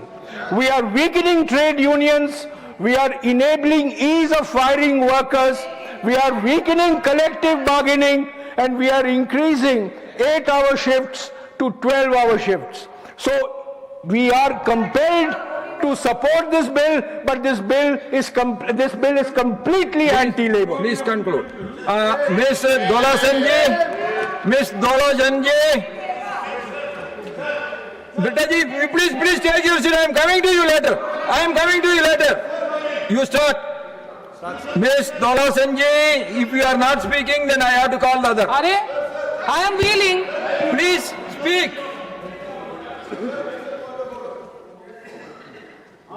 इन सितंबर 2020 जब हम सब opposition house में बाहर थे, farm bill के खिलाफ protest करके suspended हुए थे, तब वन साइडेडली राज्यसभा में ये 4 लेबर कोड पास किया है। हम मानते हैं ये लेबर कोड नहीं, कॉर्पोरेट कोड है, जिससे सब वर्कर बिखर जा रहा है, बिखर जाएंगे। फिर भी ये गवर्नमेंट हैप्पी नहीं है, इसीलिए ये इंडस्ट्रियल रिलेशन कोड को फिर अमेंड करना चाहते हैं। इसको लाया गया इसीलिए, which includes ID act 1947, trade union act 1926, industrial employment standing order act 1946। इसकी मतलब वो हमसे ट्रेड यूनियन करने का हक, राइट छीनना चाहते हैं। आईडी में जो प्रोविजन अभी भी है, कोई भी रिट्रेंचमेंट का बाद रीडिप्लॉयमेंट के टाइम पहला वाला रिट्रेंचमेंट वर्कर को पहला री एम्प्लॉयमेंट का चांस मिलेगा, वो भी खत्म। ट्रेड यूनियन नहीं, इंडस्ट्रियल डिस्प्यूट्स नहीं, कुछ नहीं। थोड़ा डिटेल्स में अगर जाएंगे तो हम बोलना चाहते हैं कि 3,300 वर्कर्स काम करते हैं। वैसा कंपनी को मैनेजमेंट जो जी चाहे कर सकते। पहले 100 वर्कर्स था, अभी 300 कर दिया, लेकिन 300 वर्कर काम करते। बहुत से लाखों करोड़ों यूनिट है। हम चाहते हैं इसके लिए कमेटी में, ऑल पार्टी कमेटी में इसका डिस्कशन हो जाए। ये सारे के सारे वर्कर्स के खिलाफ है। हम ऑल इंडिया तृणमूल कांग्रेस की तरफ से इसके सारे प्रोटेस्ट कर रहे हैं। हम इसको मानते नहीं। Thank you, Chairman. I am opposing this bill. This bill is anti-worker, anti-laborer, anti-employees, anti-union, anti-association, anti-federation, because the previous act, the Trade Unions Act 1926, the Industrial Employment Act 1946, and the Industrial Dispute Act 1947 had landmark legislations that provided strong principles and protective safeguards for workers, while the Industrial Relations Code 2020 have been diluted, modified, or no longer as robust. The 2026 Amendment Bill does not restore or strengthen the interest of the workers, laborers. Sir, the fundamental rights of workers, wages and allowances, leaves, gratuity, all has been weakened. Sir, this bill will dilute the collective bargaining rights of the workers. This bill, workers below 300 will lose the statutory protection. The bill will weaken the rights to strikes of the lockouts of workers. This bill has no coverage of standing order protection. Trade union recognition, representation will hamper labor's problem. Sir, workers will lose right to collective bargaining. Workers will lose right to strike and raise their matters in the court of law. Sir, strongly on behalf of the DMK, I am strongly opposing this bill. Sriman Ayodhya Rami Reddy Alaji. I rise to speak on the Industrial Relations Code Amendment Bill 2026, which proposes to amend Section 104 of the Industrial Relations Code 2020. At the outset, I acknowledge the intent behind this bill, as this amendment seeks to address a narrow but important drafting concern, namely the possibility that the existing wording could be interpreted as delegating the power to repeal primary legislation to the executive, thereby inviting avoidable legal disputes and constitutional challenges. In principle, I have no objection to this clarificatory amendment, and I support this bill from our YSR Congress Party. Sriman Niranjan BCG.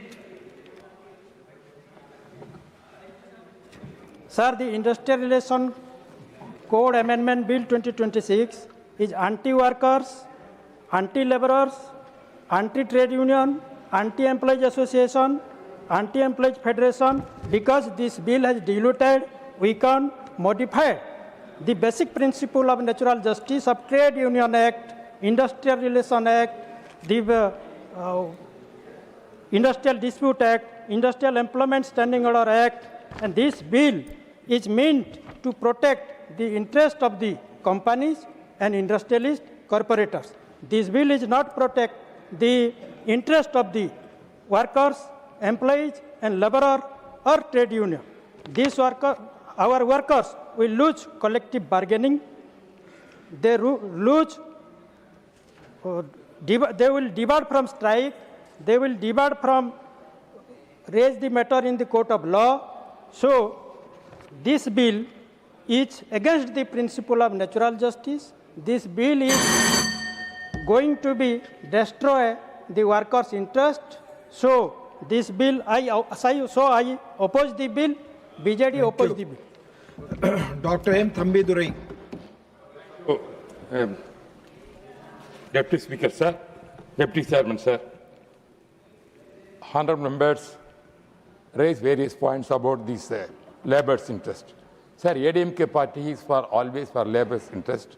We are coming from our party people are lower level. Therefore, ADMK is very interested to protect the labour interest. But at the same time, even Jairam Ramesh said, even though he was supporting the bill, he said. No, he said that means why I am telling, because of the court verdict, there is no alternative. That is why even they said. Therefore, when the court says, what can we do, sir? Therefore, because of that, we are for the labour interest. I think the government will take whatever the points others said. We are also for that labor interest. This government or Modi government also interested the labor interest. They are not against. There are many schemes they have brought in the budget, everything. Therefore, this government is not anti-labor. Only his but all party will anything. record. Yes. Sir, I am for the labor. Sir. Where ADMK party will have, sir. Therefore, in the respect, I hope, like Jairam Ravi says, and the court against together for that he is supported. In that, to avoid the legal things, I am also supporting, sir. Dr. V. Sivadasan. Dr. V. Sivadasan. Please take your seat. Respected Chair, today a national strike is going on. The workers' strike is going on against the anti-worker policy of this government. Same day, this government is trying to introduce a new bill against the workers of the country. The workers of the country is raising the slogan for the right of the union, form the unions. The workers of the country is raising the slogan for the 8-hour shift of job, but they are trying to increase the hours of job. They are trying to reduce the wage of the employees. They are trying to attack the workers of the country. Sir, their aim to reduce the facilities of the workers of the country. They are standing only for the corporate houses. The corporate houses are making the policy of the government. This is the reality of the nation. Sir, only one thing finally I like to say here, this government, the government of the corporate, the government of anti-people government, they are not raised the voice for the people. This government is not for the people. Sir, we, the representative of the people, representative of the state, requesting the government withdraw the anti-people policies of the government Sri Santosh Kumar Sri Santosh Kumar P. Sir, thank you, sir. Today, millions of Indian workers are on strike. And this government is continuously ignoring the genuine voices of our workers. Sir, the trade unions had a tremendous role in India's independent movement. And these people who had no role in India's independent movement can't accept the fact. But, sir, these labor codes are actually not for the welfare of laborers. These are completely anti-labor codes. And unfortunately, the Supreme Court of India is also in a way supporting them. And this is a clear-cut violation of the Article 14, 15, 16 and 21 of Indian Constitution. So hence I take this opportunity to request you to repeal the labor codes. This is completely anti-labor and this is against the legacy of our trade union movement. Kindly understand this and I oppose this bill. Thank you. LOP. Sir धन्यवाद आपको। ये बहुत ही important विषय है, लेकिन इसके तरफ सबका ध्यान नहीं जा रहा। क्यों मुझे मालूम नहीं हो रहा, क्योंकि जो लेबर 4 कोड इन्होंने बनाया है उससे पूरे वर्कर्स के हकों को छीन लेने का एक साजिश हो गया है और ये पूरे लोग कॉरपोरेट लोगों से मिलके आज लेबर का गला घोट रहे हैं। मैं इस जो आप रिपील कर रहे हैं इसका मतलब कि नए कानून को आप सपोर्ट कर रहे हैं और अगर कोई का गलती से कहे कैसा मुझे मालूम नहीं हुआ, हम कभी इस रिपील जो करने के लिए उन्होंने लाए हैं गलती से लाए होंगे, देर हो गया होगा, कोर्ट ने बोला, लेकिन मैं नहीं मानता इसको, इस बिल को रिपील करके जो एक साजिश कर रहे हैं, आई कंडेम इट सर। धन्यवाद। और दूसरी बात, नहीं, मैं 5 मिनट आपको पूछा हूं sir. No tripartite consultation, parliamentary committee criticized government. Indian Labour Conference only 2 minutes not met. 2 minutes sir, माननीय चेयरमैन। अरे नहीं, मैं I'll go ahead, please. साहब, please. देखो मैं लीडर ऑफ अपोजिशन हूँ। उसी के तहत नहीं, पहले से नाम मतलब ये नहीं है। माननीय चेयरमैन ने आपको स्वीकृत किया। आई कांट, माननीय चेयरमैन ने स्वीकृत किया 2 मिनट के लिए। मैं वही नहीं, मेरे को 2 मिनट 3 मिनट है, मुझे जस्टिफाई करना है। How you are exploiting, how your people are doing it. आपकी तरफ से बोला जा चुका है, आपका नाम लास्ट में आपने लिखा। Yes I know Jayram ji, please आप 2 मिनट में खत्म करें। I will go by 2 minutes. 2 minute नहीं, 300 से 100 है। ये किसको डराने के लिए? 100 वर्कर्स के बजाय आज 300 तक आप लेके गए, और उसी की तरह आप जॉब सिक्योरिटी को थ्रेट कर रहे हैं। उसी की तहत expansion of fixed term employment will end many permanent jobs। सब परमानेंट जॉब को भी खत्म कर रहे हैं। वर्किंग आवर्स, अरे 8 आवर्स का जो फॉर्मूला है, ये 8 आवर्स का फॉर्मूला उस वक्त बिफोर इंडिपेंडेंस बना। Before independence. Ask doctor Mansukh Mandaviya to reply. नहीं, ये sir please, I have honoured 2 minute I have told. 2 minute मैंने समय दिया जो माननीय चेयरमैन ने दिया। प्लीज आप बोले आपकी बात ही जारी है। डिप्टी चेयरमैन सर, अभी सर आपने बोला माननीय चेयरमैन ने अनुमति दी थी, आपने नाम नहीं दिया था, उसके बाद मैंने बोल दिया। Sir please. रेगुलेशन कोड 2020 6 साल पहले पारित हुआ था। मुझे पता नहीं है इतना कितना उसके लिए हुआहट हो रही है। उस वक्त जब इंडस्ट्रियल आपकी बात हुआ जा रही, उस वक्त जो पुराने 3 एक्ट थे, वो 3 एक्ट को उसमें शामिल करा था। पहला था trade union act 1926, the industrial employment act 1946, the industrial dispute act 1947। ये 3 एक्ट को उसमें शामिल करके एक एक्ट बनाया गया। और ये एक्ट जब इंडस्ट्रियल रिलेशन कोड बना, तब हमें सरकार को ये शक्ति है, ये व्यवस्था दी है कि ये तीनों सरकार उसको रिपील कर सकती है। ये कोई विषय ऐसा नहीं है जिसमें डिस्प्यूट है, या तो मैं कोई व्यवस्था बदल रहा हूँ, कोई नया अमेंडमेंट लेके आया हूँ। केवल एक लीगल क्लैरिटी के लिए ये अमेंडमेंट लाया हूँ। लीगल क्लैरिटी केवल इतनी ही कि 4 एक्ट है, ऑलरेडी रिपील करने का सरकार को अधिकार है ही, सरकार ने उसको रिपील कर दिया है। लेकिन भविष्य में कोई लीगल इश्यू खड़ा ना हो और कोई लीगलिटी ना हो, इसलिए केवल हम एक्ट में ये पावर दे देते हैं कि भाई एक्ट भी उसको रिपील करता है। सरकार कर ही सकती है, लेकिन एक्ट भी करे तो क्लैरिटी आ जाएगी। लीगल क्लैरिटी के लिए केवल अमेंडमेंट लाए हैं। उसमें हमने कहीं ना कोई स्टैंडिंग कमेटी में भेजने की आवश्यकता है, ना कोई हमने ऐसे कोई चेंज कर दिया है। लेकिन भी कई कमेंट आ गई, कोई आवश्यकता नहीं थी कितनी सारी कमेंट करे। 12 घंटे काम लेंगे, 14 घंटे काम लेंगे। अरे भाई 12 घंटे का सवाल ही नहीं है। हमने तो लीगल बैकिंग दिया है कि 48 आवर से, यानी कि दिन में 8 घंटे और शायद 10 घंटा करा तो 48 घंटे से एक वीक में ज्यादा किसी को काम नहीं करना है, जो ILO के रूल्स को अलाइन करा है। हमने और कुछ नहीं करा है, और यही डिमांड थी उसकी।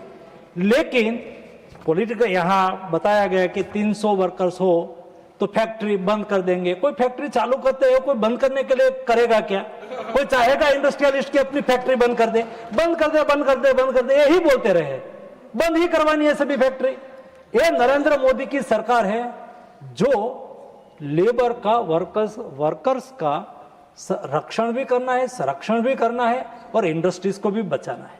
हमें इंडस्ट्रीज के खिलाफ नहीं होना चाहिए।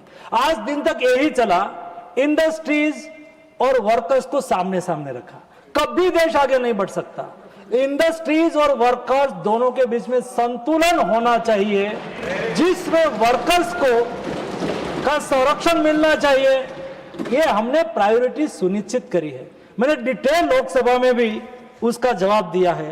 हड़ताल का आप हड़ताल नहीं कर सकते हैं। कई चंद ट्रेड यूनियन ने हड़ताल बोला था, आज देखा देश की जनता ये बात को नहीं मानती है। 17 ट्रेड यूनियन ने आके कहा कि ये गलत है, कोई हड़ताल नहीं करनी चाहिए। सरकार ने जो लेबर कोड लाए हैं वो सही है, हम उसको समर्थन करते हैं। उसके फेवर में दो सर्वेक्षण भी आ गया, सर्वे भी आ गया। सर्वे में वर्कर्स ने 60% वर्कर्स ने कहा कि हमारा हितैषी है। 15-20 लोगों ने कहा कि अभी हम समझ रहे हैं। जो जिसके लिए बना है कानून वो कहते हैं कि हम उसको समर्थन करते हैं, और जिसको पॉलिटिक्स करना है वो यहां आके पॉलिटिक्स करते हैं। यहां बताया गया कि खड़गे जी ने तो बहुत कुछ कह दिया। ये एक्ट में हमने प्रावधान करा है आज तक वेतन कम हो जाएगा, यहां ऐसा बोला गया। वेतन कम हो जाने का सवाल ही नहीं है। आज तक एक मिनिमम वेज सरकार एडवाइजरी के रूप में तय करती थी, और एडवाइजरी के रूप में तय करने के बाद स्टेट गवर्नमेंट उसको करे ना करे, प्लस माइनस करे, कोई कंपल्शन और कोई स्टैट्यूटरी उसके ऊपर बैकिंग नहीं था। हमने पहली बार एक कोड में ये प्रावधान लाए जिसमें हम फ्लोर वेज तय करेंगे, कोई राज्य उससे नीचे वेज नहीं रख पाएंगे। ये वेज बढ़ा के नहीं बढ़ा, वो कहते हैं कि उसमें। दूसरा, यहां बहुत कुछ बोलते हैं चेयरमैन साहब, मुझे शॉर्ट में ही कहना, मैंने 45 मिनट्स लोकसभा में कहा, यहां शॉर्ट में 4-5 बात रख के मेरी बात खत्म करता हूं। यहां कहा और बाहर जाके कहे, यहां जो विरोध करते हैं ना, ये 4 एक्ट से न्यूनतम वेतन की गारंटी मिलती है। अब बाहर जाके लोग कहे कि न्यूनतम वेतन फ्लोर वेज नहीं होना चाहिए, हम ये एक्ट का विरोध करते हैं, ये फ्लोर वेज ना तय करे, ऐसा बाहर जाके बोले। ये कोड युवाओं को भविष्य और युवाओं को नियुक्ति पत्र देने की गारंटी देता है। ये 4 कोड युवाओं को नियुक्ति पत्र देना, यानी कि किसी ने कोई जगह पे एस्टेब्लिशमेंट में कोई काम कर रहा है, उसका एक्सीडेंट हो गया, उसका पैर टूट गया, सोशल सिक्योरिटी के लायबिलिटी इंडस्ट्रीज पर आई, किसी का मृत्यु हो गया, किसी को कुछ हो गया, ऐसी स्थिति में कई ऐसी घटनाएं होती है, एस्टेब्लिशमेंट इंडस्ट्रीज कहती है कि मैं उसको जानता ही नहीं हूं। लेकिन ये 4 कोड ये सुनिश्चित करता है कि किसी को भी नौकरी मिलेगी तो उसको अपॉइंटमेंट लेटर मिलेगा, लेटर में टर्म एंड कंडीशन होगी, एक दस्तावेज बन जाएगा, कभी कुछ भी होगा तो उन्होंने वहां नौकरी करी है, ये सुनिश्चित होगा। बाहर जाके करें विरोध, युवाओं को अपॉइंटमेंट लेटर नहीं मिलना चाहिए, हम उसके खिलाफ है, ऐसा जाके बाहर जाके करें विरोध। अल्लाह हो करते एक बार ये बताओ कि हम अपॉइंटमेंट लेटर का विरोध करते हैं, ऐसा बाहर जाके पुठिया बताए। पॉलिटिकल विरोध से कोई डिप्टी चेयरमैन साहब मतलब नहीं है। ये 4 लेबर कोड पहली बार स्टैट्यूटरी समान वेतन का अधिकार देता है। समान वेतन यानी कि कोई एक सेम काम महिला भी करे पुरुष भी करे, आज कोई उसको स्टैट्यूटरी बैकिंग नहीं था कि उसको समान काम के लिए समान वेतन मिले। ये कोड ने सुनिश्चित करा है कि उसको समान वेतन महिला और पुरुष को मिलेगा, समान वेतन, डिस्क्रिमिनेशन नहीं होगा। कोई महिला चाहे कि मुझे इंजीनियर हो, आज समय बदला है, आज हमारी बहन बेटियां इंजीनियर है, डॉक्टर है, टेक्नीशियन है, और वो चाहे कि मैं रात को भी काम करना चाहता हूं, वहां जो पूरी सेफ्टी का प्रबंध हो, और वो काम करना चाहे तो उसको काम करने का भी अधिकार देता है। और किसी ने अरे ना वो विरोध, कभी किसी ने ओवर टाइम करा, कोई किसी को कुछ काम मिला हो और काम करते और उन्हें 8 घंटे से ज्यादा काम करा है, तो उसको डबल वेतन की नरेंद्र मोदी का 4 कोड गारंटी देता है, उसको डबल वेतन देना पड़ेगा। वो बाहर जाके करे विरोध कि डबल वेतन का विरोध कर रहे हैं, पॉलिटिकल विरोध करते और फिर भाग जाते, उसका तो कोई मतलब ही नहीं है। ये 4 लेबर कोड, डिप्टी चेयरमैन साहब, बीमारी तो कभी किसी को पूछ के नहीं आती, तो गरीब के यहां भी आती है, अमीर के यहां भी आती है, मजदूर के यहां भी आती है।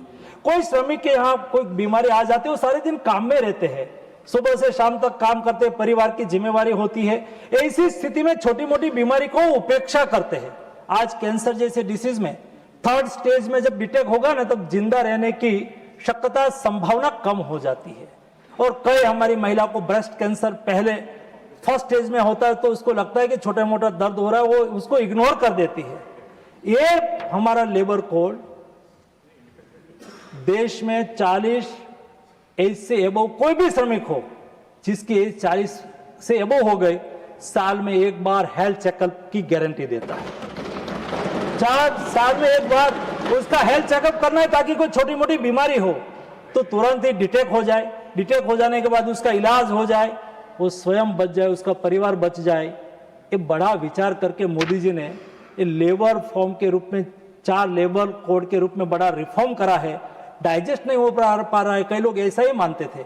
अभी मैं राज्य लोकसभा में एक रिप्लाई करके आया, अभी ESIC की हॉस्पिटल होती है, कामगार बीमा निगम की, उसमें मैंने प्रधानमंत्री जी ने मेडिकल कॉलेज चालू करना तय करा कि जो 200 से अधिक बेड है वहां मेडिकल कॉलेज दी।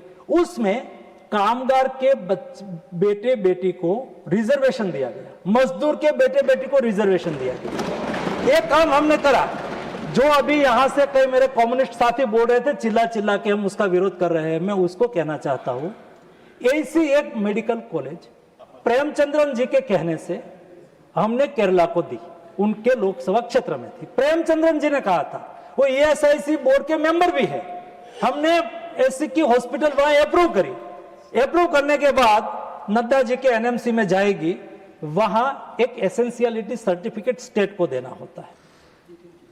एसेंशियलिटी सर्टिफिकेट स्टेट के पास गई है, स्टेट ने देना मना करा। लास्ट डे था, प्रेमचंद्रन जी दौड़ते दौड़ते मेरे पास आए, दौड़ते दौड़ते प्रधानमंत्री जी के पास गई। 600 करोड़ रुपए का खर्च से ESIC की मजदूर के लिए हॉस्पिटल बन रही थी, मजदूर के लिए मेडिकल कॉलेज बन रही थी, 500-600 लोगों को रोजगार अतिरिक्त तो मिलना था। स्टेट गवर्नमेंट ने उसको एसेंशियलिटी सर्टिफिकेट नहीं दिया और यहां मजदूरों की बात करते हैं। करना कुछ, कहना कुछ, जनता जान गई है। आज 12 तारीख को सभी पार्टी जुड़ गई, कांग्रेस जुड़ गई, आम आदमी पार्टी जुड़ गई, उसके साथ CPM, बाकी जो है कांग्रेस सब जुड़ गए। देश की जनता ने बड़ा कॉल करेंगे, देश को बंद कर देंगे। हमारे कामगारों ने भी कहा कि हम आपके साथ नहीं है, देश के नागरिकों ने भी कहा आपके साथ नहीं है, लेकिन भी वो समझते ही नहीं। ऐसा पॉलिटिक्स की सभी जगह पे राजनीति करके वो अपना विषय पॉलिटिक्स चला रहे हैं। हमने 4 लेबर कोड से ये सुनिश्चित करा है कि देश के वर्कर्स का कल्याण हो, उसको उचित वेतन मिले, उसको सोशल सिक्योरिटी मिले। और ये सोशल सिक्योरिटी की बात यहाँ करके गए हैं तो मैं केवल 2 वाक्यों में बता दूं, 2014 में ये देश में केवल 25 करोड़ लोगों को सोशल सिक्योरिटी कवरेज मिलता था, केवल 25 करोड़ लोगों को। मोदी जी के 1 दशक के शासन में देश में आज 94 करोड़ लोगों को सोशल सिक्योरिटी मिल रही है। 25 करोड़, 94 करोड़, 19%, 64%। मैं नहीं कहता हूं, ILO ने कहा, इंटरनेशनल लेबर ऑर्गेनाइजेशन ने कहा और भारत का सम्मान करा। और भारत के प्रतिनिधि के रूप में मैंने ये सम्मान स्वीकारा कि भारत दुनिया में सोशल सिक्योरिटी देने में बेस्ट काम कर रहा है। वो कहते हैं यहां तो नहीं करा। अनएम्प्लॉयमेंट, बेरोजगारी बढ़ गई है, 14% बेरोजगारी बढ़ गई है। आज 2014 में अनएम्प्लॉयमेंट रेट 6% था, 1 दशक के बाद आज अनएम्प्लॉयमेंट रेट 3.2% है। 3.2%। डेवलप्ड कंट्री में भी ये स्थिति होती है। देश बदल रहा है, देश आगे बढ़ रहा है। मोदी जी के नेतृत्व में नया भारत का निर्माण हो रहा है। चलो नए भारत की राह पर, चल सको तो, ना चल सको तो तय करो, वहाँ सामने ही बैठने का। यही विषय के साथ मैं सभी सम्मानीय सदन को रिक्वेस्ट करता हूँ कि एक छोटा सा अमेंडमेंट यूनानिमसली पारित करें। Honorable members, the question is that the Industrial Relations Code Amendment Bill 2026 has passed by Lok Sabha be taken into consideration. Those in favor will please say aye. Aye. Those against will please say no. I think the ayes have it, the ayes have it, the ayes have it. The motion is adopted. We shall now take up clause by clause consideration of the bill. Clause 2 stands part of the bill. Those in favor will please say aye. Those against will please say no. I think the ayes have it, the ayes have it, the ayes have it. Clause 2 is adopted. Clause 1, the enacting formula and the title stand part of the bill. Those in favor will please say aye. Those against will please say no. I think the ayes have it, the ayes have it, the ayes have it. Clause 1, the enacting formula and the title are adopted. Dr. Mansukh Mandavia to move that the bill be passed. माननीय उपसभापति जी, मैं प्रस्ताव करता हूं कि औद्योगिक संबंध संशोधन विधेयक 2026 को पारित किया जाए. Motion moved that the bill be passed. The question is that the bill be passed. Those in favor will please say aye. Those against will please say no. I think the ayes have it, the ayes have it, the ayes have it. The bill is passed.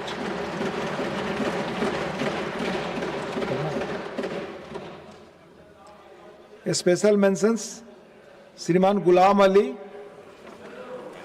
Thank you, Chairman, sir. I draw attention of the government to the continued delay in completing the recruitment process for assistant professors post in Gojri and Pahadi subjects. Please. In the universities of the union. Please. In the universities of the Union Territories of Jammu and Kashmir, Gojri and Pahadi are languages belongs to the people mentioned under the 6th schedule of the Constitution.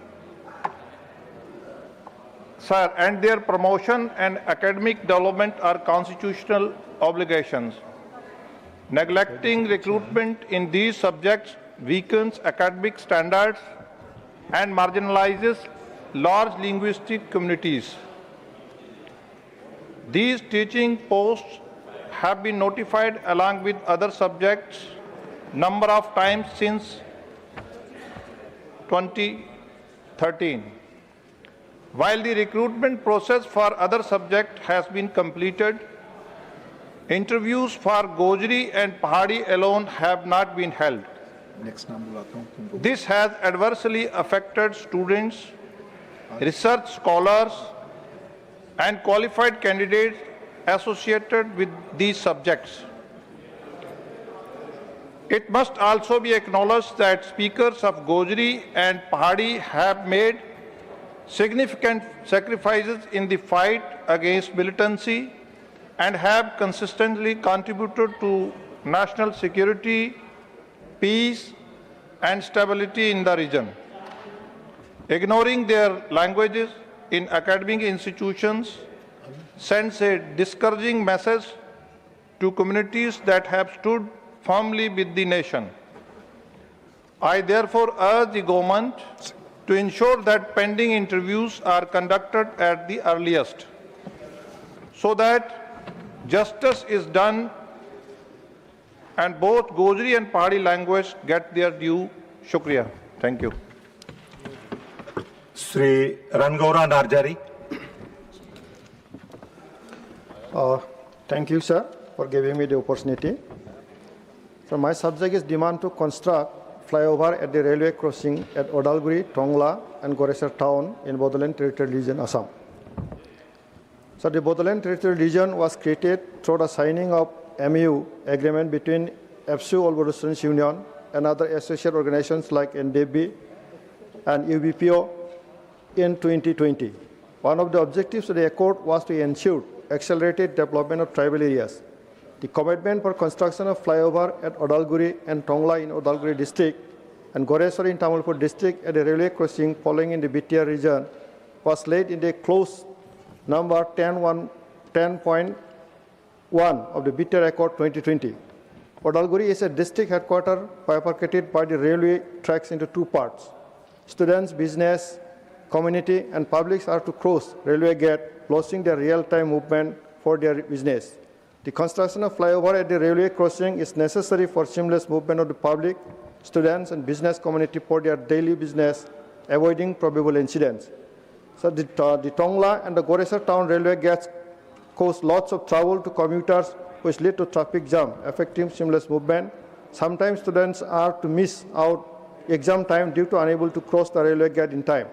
Considering the importance of the flyover in those places, demands for its construction was inserted in the Annexure 4 of the Accord, which to be sanctioned by the government of India. Therefore, I urge upon the government to take measures to construct those 3 flyovers at railway crossing and fulfill the needs of the public as committed in the BTR. Thank you, sir. Thank you, Shriman Madan Rathore. धन्यवाद chairman sir. मैं आपके माध्यम से सरकार का ध्यान पर्यावरण शुद्धिकरण, बढ़ते प्रदूषण और राजस्थान सहित देश के सूक्ष्म क्षेत्रों में फैल रही आक्रामक विदेशी प्रजाति जूली फ्लोरा विलायती बबूल की गंभीर समस्या की ओर आकर्षित करना चाहता हूं। राजस्थान जैसे मरुस्थलीय राज्य में हरित आवरण पहले से ही सीमित है। ऐसे में जूली फ्लोरा का अनियंत्रित विस्तार स्थानीय वनस्पतियों, चारागाह भूमि, जैव विविधता को नुकसान पहुंचा रहा है। यह पौधा भूजल का अत्यधिक दोहन करता है और कृषि भूमि की उर्वरता को भी प्रभावित करता है। पर्यावरण शुद्धिकरण के लिए आवश्यक है कि व्यापक स्तर पर वृक्षारोपण अभियान चलाया जाए, जिसमें विशेष रूप से राजस्थान में खेजड़ी, नीम, रोहिड़ा, पीपल जैसे देसी एवं पर्यावरण अनुकूल पौधों को प्रोत्साहित किया जाए। विद्यालयों, पंचायतों, स्वयंसेवी संस्थाओं तथा बीबीजी रामजी जैसी योजनाओं के माध्यम से जन भागीदारी सुनिश्चित की जानी चाहिए। अतः मेरी सरकार से मांग है कि जूली फ्लोरा के चरणबद्ध उन्मूलन हेतु राष्ट्रीय कार्य योजना बनाई जाए। राजस्थान सहित प्रभावित राज्यों में विशेष वृक्षारोपण अभियान चलाया जाए। देसी प्रजातियों के संरक्षण एवं संवर्धन को प्राथमिकता दी जाए। यह विषय केवल पर्यावरण का ही नहीं बल्कि आने वाली पीढ़ियों के भविष्य का प्रश्न है। सरकार से अनुरोध है कि इस दिशा में प्रभावी कदम उठाए जाएं। धन्यवाद। धन्यवाद। श्रीमती सुधा मूर्ति। Thank you, sir, for giving me an opportunity. My subject is concern over rising cases of PCOS in adolescent girls. I draw the attention of the government to a growing but largely neglected health concern affecting adolescent girls in our country. The polycystic ovary syndrome or PCOS. PCOS is commonly understood as a condition affecting adult women. However, research shows that the pooled prevalence of PCOS among Indian adolescent girls is high, approximately 1 in 5. A significant proportion of teenage girls are at risk at a very early stage of life. However, the challenge is that the PCOS diagnosis is adolescence is delayed until serious complications emerge. Symptoms such as irregular menstrual cycles, acne, weight gain, or mood swings are considered normal pubertal changes. If not identified and managed early, PCOS can lead to long-term metabolic, reproductive, and mental health consequences, including type 2 diabetes, cardiovascular risks, infertility, anxiety, and depression. India currently lacks national guidelines specially focused on the diagnosis and management of PCOS in young girls. There is also no systematic mechanism for screening, counseling, or lifestyle guidance within school health services. Early lifestyle interventions focused on nutrition, physical activity, and mental well-being have been shown to reduce the severity and long-term impact of PCOS significantly. I humbly urge the government to consider integrating PCOS awareness and early intervention into existing adolescent health programs, developing age-appropriate national guidelines, and strengthening lifestyle education in schools and community health settings. Early action will protect the health of young girls and contribute to a healthier future generation. Thank you very much, sir. Thank you, Srimati Mamata Mahanta. Not present. Shriman Kartikeya Sharma. Not present. Srimati Fulo Devi Netam. उपसभापति महोदय, यह एक गंभीर विषय है कि कृषि प्रधान देश में कुछ किसान आत्महत्या करने पर मजबूर हैं। इसके कारणों में आर्थिक कारण सबसे प्रमुख है। किसान बैंकों और साहूकारों से कर्जा लेकर खेती करता है। फसल खराब होने पर कर्जा नहीं चुका पाता और परेशान होकर आत्महत्या कर लेता है। एक दूसरा कारण है और भी है जिस पर आज विचार करने की आवश्यकता है।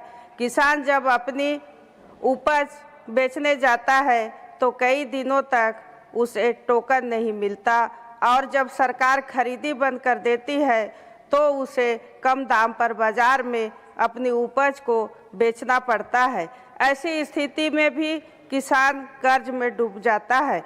उदाहरण के तौर पर जब छत्तीसगढ़ में किसान कुछ खरीद केंद्रों में धान लेकर गए तो उन्हें टोकन नहीं दिए गए।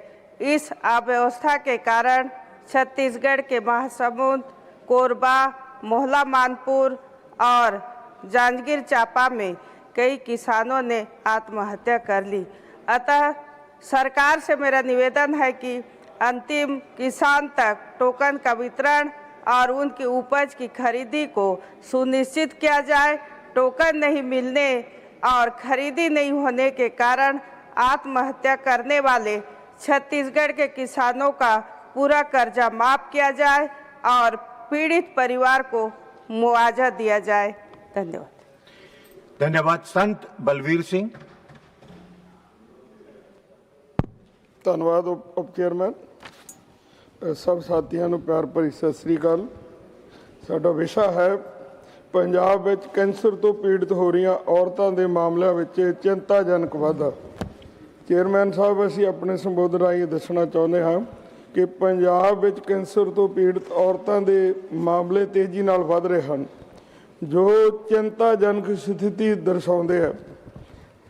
ਇਸੇ ਸਦਨ ਵਿੱਚ ਮਾਣਯੋਗ ਮੰਤਰੀ ਜੀ ਵੱਲੋਂ ਪੰਜਾਬ ਵਿੱਚ ਕੈਂਸਰ ਨਾਲ ਪੀੜਤ ਔਰਤਾਂ ਦੀ ਮੌਤ ਬਾਰੇ ਵਿਸਥਾਰ ਨਾਲ ਜਾਣਕਾਰੀ ਦਿੱਤੀ ਗਈ ਹੈ। ਸਾਲ 2025 ਦੌਰਾਨ ਪੰਜਾਬ ਵਿੱਚ 2700 ਦੇ ਕਰੀਬ ਔਰਤਾਂ ਦੀ ਮੌਤ ਕੈਂਸਰ ਨਾਲ ਹੋਈ ਹੈ, ਜਿਹੜਾ ਔਸਤਨ ਹਰ ਦਿਨ 8 ਔਰਤਾਂ ਦੀ ਜਾਨ ਦਾ ਕਾਰਨ ਬਣ ਰਿਹਾ ਹੈ। 2021 ਤੋਂ 2025 ਤੱਕ ਕੁੱਲ 13,299 ਔਰਤਾਂ ਦੀ ਮੌਤ ਦਾ ਕਾਰਨ ਇਹ ਕੈਂਸਰ ਹੈ, ਜਿਸ ਵਿੱਚ ਛਾਤੀ ਦਾ ਕੈਂਸਰ ਸਭ ਤੋਂ ਵੱਧ ਹੈ। 7,186 ਮੌਤਾਂ ਇਸ ਕਾਰਨ ਹੋਈਆਂ ਦਾ ਕਾਰਨ ਬਣਿਆ। ਇਸ ਤੋਂ ਬਾਅਦ ਪੇਟ ਦੇ ਕੈਂਸਰ ਦੇ ਵਿੱਚ ਨਾਲ 3,502 ਅਤੇ ਬੱਚੇਦਾਨੀ ਦੇ ਕੈਂਸਰ ਨਾਲ 2,611 ਔਰਤਾਂ ਦੀ ਮੌਤ ਹੋਈ ਹੈ। ਚੇਅਰਮੈਨ ਸਾਹਿਬ, ਚਿੰਤਾਜਨਕ ਗੱਲ ਇਹ ਹੈ ਕਿ 40 ਤੋਂ 45 ਸਾਲ ਦੀ ਉਮਰ ਵਿੱਚ ਵੀ ਕੈਂਸਰ ਦੇ ਕੇਸ ਤੇਜ਼ੀ ਨਾਲ ਵੱਧ ਰਹੇ ਹਨ, ਜਿਸ ਨਾਲ ਇਹ ਬਿਮਾਰੀ ਹੁਣ ਸਿਰਫ ਬੁਢਾਪੇ ਤੱਕ ਸੀਮਿਤ ਨਹੀਂ ਰਹੀ, ਸਗੋਂ ਜਵਾਨਾਂ ਦੀ ਜ਼ਿੰਦਗੀ ਵੀ ਖਤਰੇ ਵਿੱਚ ਪੈ ਰਹੀ ਹੈ। ਵਾਤਾਵਰਣ ਪ੍ਰਦੂਸ਼ਣ, ਖਾਸ ਕਰਕੇ ਪਾਣੀ ਦਾ ਪ੍ਰਦੂਸ਼ਣ ਤੇ ਖੇਤਾਂ ਵਿੱਚ ਵਰਤੀ ਜਾ ਰਹੀਆਂ ਰਸਾਇਣਕ ਖਾਦਾਂ ਇਸ ਵਾਧੇ ਦਾ ਮੁੱਖ ਕਾਰਨ ਮੰਨੇ ਜਾ ਰਹੇ ਹਨ। ਇਹ ਖਾਦਾਂ ਖੇਤਾਂ ਵਿੱਚੋਂ ਹੁੰਦੀਆਂ ਹੋਈਆਂ ਸਾਡੀ ਥਾਲੀ ਤੱਕ ਪਹੁੰਚ ਗਈਆਂ ਹਨ। DDT ਉਦੋਂ ਬੈਨ ਹੋਈ ਸੀ ਜਦੋਂ ਉਹ ਮਾਂ ਦੇ ਦੁੱਧ ਵਿੱਚ ਚਲੇ ਗਈ ਸੀ। ਚੇਅਰਮੈਨ ਸਾਹਿਬ, ਔਰਤਾਂ ਵਿੱਚ ਵੱਧ ਰਹੇ ਕੈਂਸਰ ਦੇ ਮਾਮਲੇ ਚਿੰਤਾਜਨਕ ਹਨ। ਸੋ ਸਾਡੀ ਸਰਕਾਰ ਤੋਂ ਮੰਗ ਹੈ ਕਿ ਔਰਤਾਂ ਦਾ ਇਲਾਜ 100% ਮੁਫਤ ਹੋਵੇ, ਗਰੀਬ ਲੋਕਾਂ ਦੇ ਲਈ 50% ਦੀ ਸਬਸਿਡੀ ਦਿੱਤੀ ਜਾਵੇ। ਚਾਹੇ ਮਰੀਜ਼ ਸਰਕਾਰੀ ਹਸਪਤਾਲ ਜਾਂ ਨਿੱਜੀ ਹਸਪਤਾਲ ਵਿੱਚ ਇਲਾਜ ਕਰਾਵੇ, ਉਸ ਨੂੰ ਪੂਰੀ ਸਹੂਲਤ ਮਿਲਣੀ ਚਾਹੀਦੀ ਹੈ। ਔਰਤਾਂ ਹੀ ਇਸ ਸਮਾਜ ਦੀ ਸਿਰਜਣਹਾਰੀ ਹਨ ਅਤੇ ਉਹ ਸੁਰੱਖਿਅਤ ਰਹਿਣਾ ਤਾਂ ਹੀ ਪੰਜਾਬ ਦੀ ਹੋਂਦ ਸੰਭਵ ਹੈ। ਵਾਹਿਗੁਰੂ ਜੀ ਕਾ ਖਾਲਸਾ, ਵਾਹਿਗੁਰੂ ਜੀ ਕੀ ਫਤਿਹ। धन्यवाद। श्री प्रमोद तिवारी जी। धन्यवाद। हाल ही में 5 फरवरी 26 दिल्ली के जनकपुरी क्षेत्र में एक अत्यंत दुखद घटना घटी, जिसमें एक युवा अपने कार्यालय से घर लौटते समय दिल्ली जल बोर्ड द्वारा खोदे गए एक बड़े और असुरक्षित गड्ढे में अपनी मोटरसाइकिल सहित गिर गया, जिससे उसकी दर्दनाक मृत्यु हो गई। बताया गया है कि गड्ढे के आसपास पर्याप्त चेतावनी संकेत, सुरक्षा बैरिकेडिंग अथवा प्रकाश व्यवस्था का अभाव था। इसी प्रकार कुछ ही दिनों पूर्व 16-17 जनवरी 2026 की रात ग्रेटर नोएडा सेक्टर 150 में 27 साल के एक सॉफ्टवेयर इंजीनियर की कार एक गहरे पानी भरे गड्ढे में गिर गई थी, जिससे उसकी मौत हो गई। घटना के बाद भी राहत एवं बचाव कार्यों में समुचित तत्परता नहीं दिखाई गई। सड़कों की खराब हालत, एजेंसियों की लापरवाही और सुरक्षा मानकों का पालन न होना एक व्यापक समस्या है। अतः मैं सरकार से आग्रह करता हूं कि इस विषय पर तत्काल संज्ञान लेते हुए देश भर में चल रहे खुदाई एवं निर्माण कार्यों के लिए सख्त सुरक्षा मानक लागू किए जाएं। लापरवाही के लिए जिम्मेदार एजेंसियों एवं अधिकारियों के विरुद्ध कठोर कार्रवाई सुनिश्चित किया जाए तथा ऐसी घटनाओं को रोकने के लिए राष्ट्रीय स्तर पर स्पष्ट दिशा निर्देश जारी किए जाएं। साथ ही पीड़ित परिवारों को उचित मुआवजा एवं सहायता प्रदान की जाए। जनहित का महत्वपूर्ण प्रश्न है, इसलिए मैंने इसे उठाया है। मैं चाहता हूं कि सरकार को आप निर्देश दें जिससे भविष्य में ऐसी घटनाओं की पुनरावृत्ति न हो सके। इससे किसी पार्टी या पॉलिटिक्स से मतलब नहीं है, ये एक जान बचाने की बात। धन्यवाद। The House stands adjourned to meet at 11 a.m. on Friday, the 13th February 2026. Thank you all.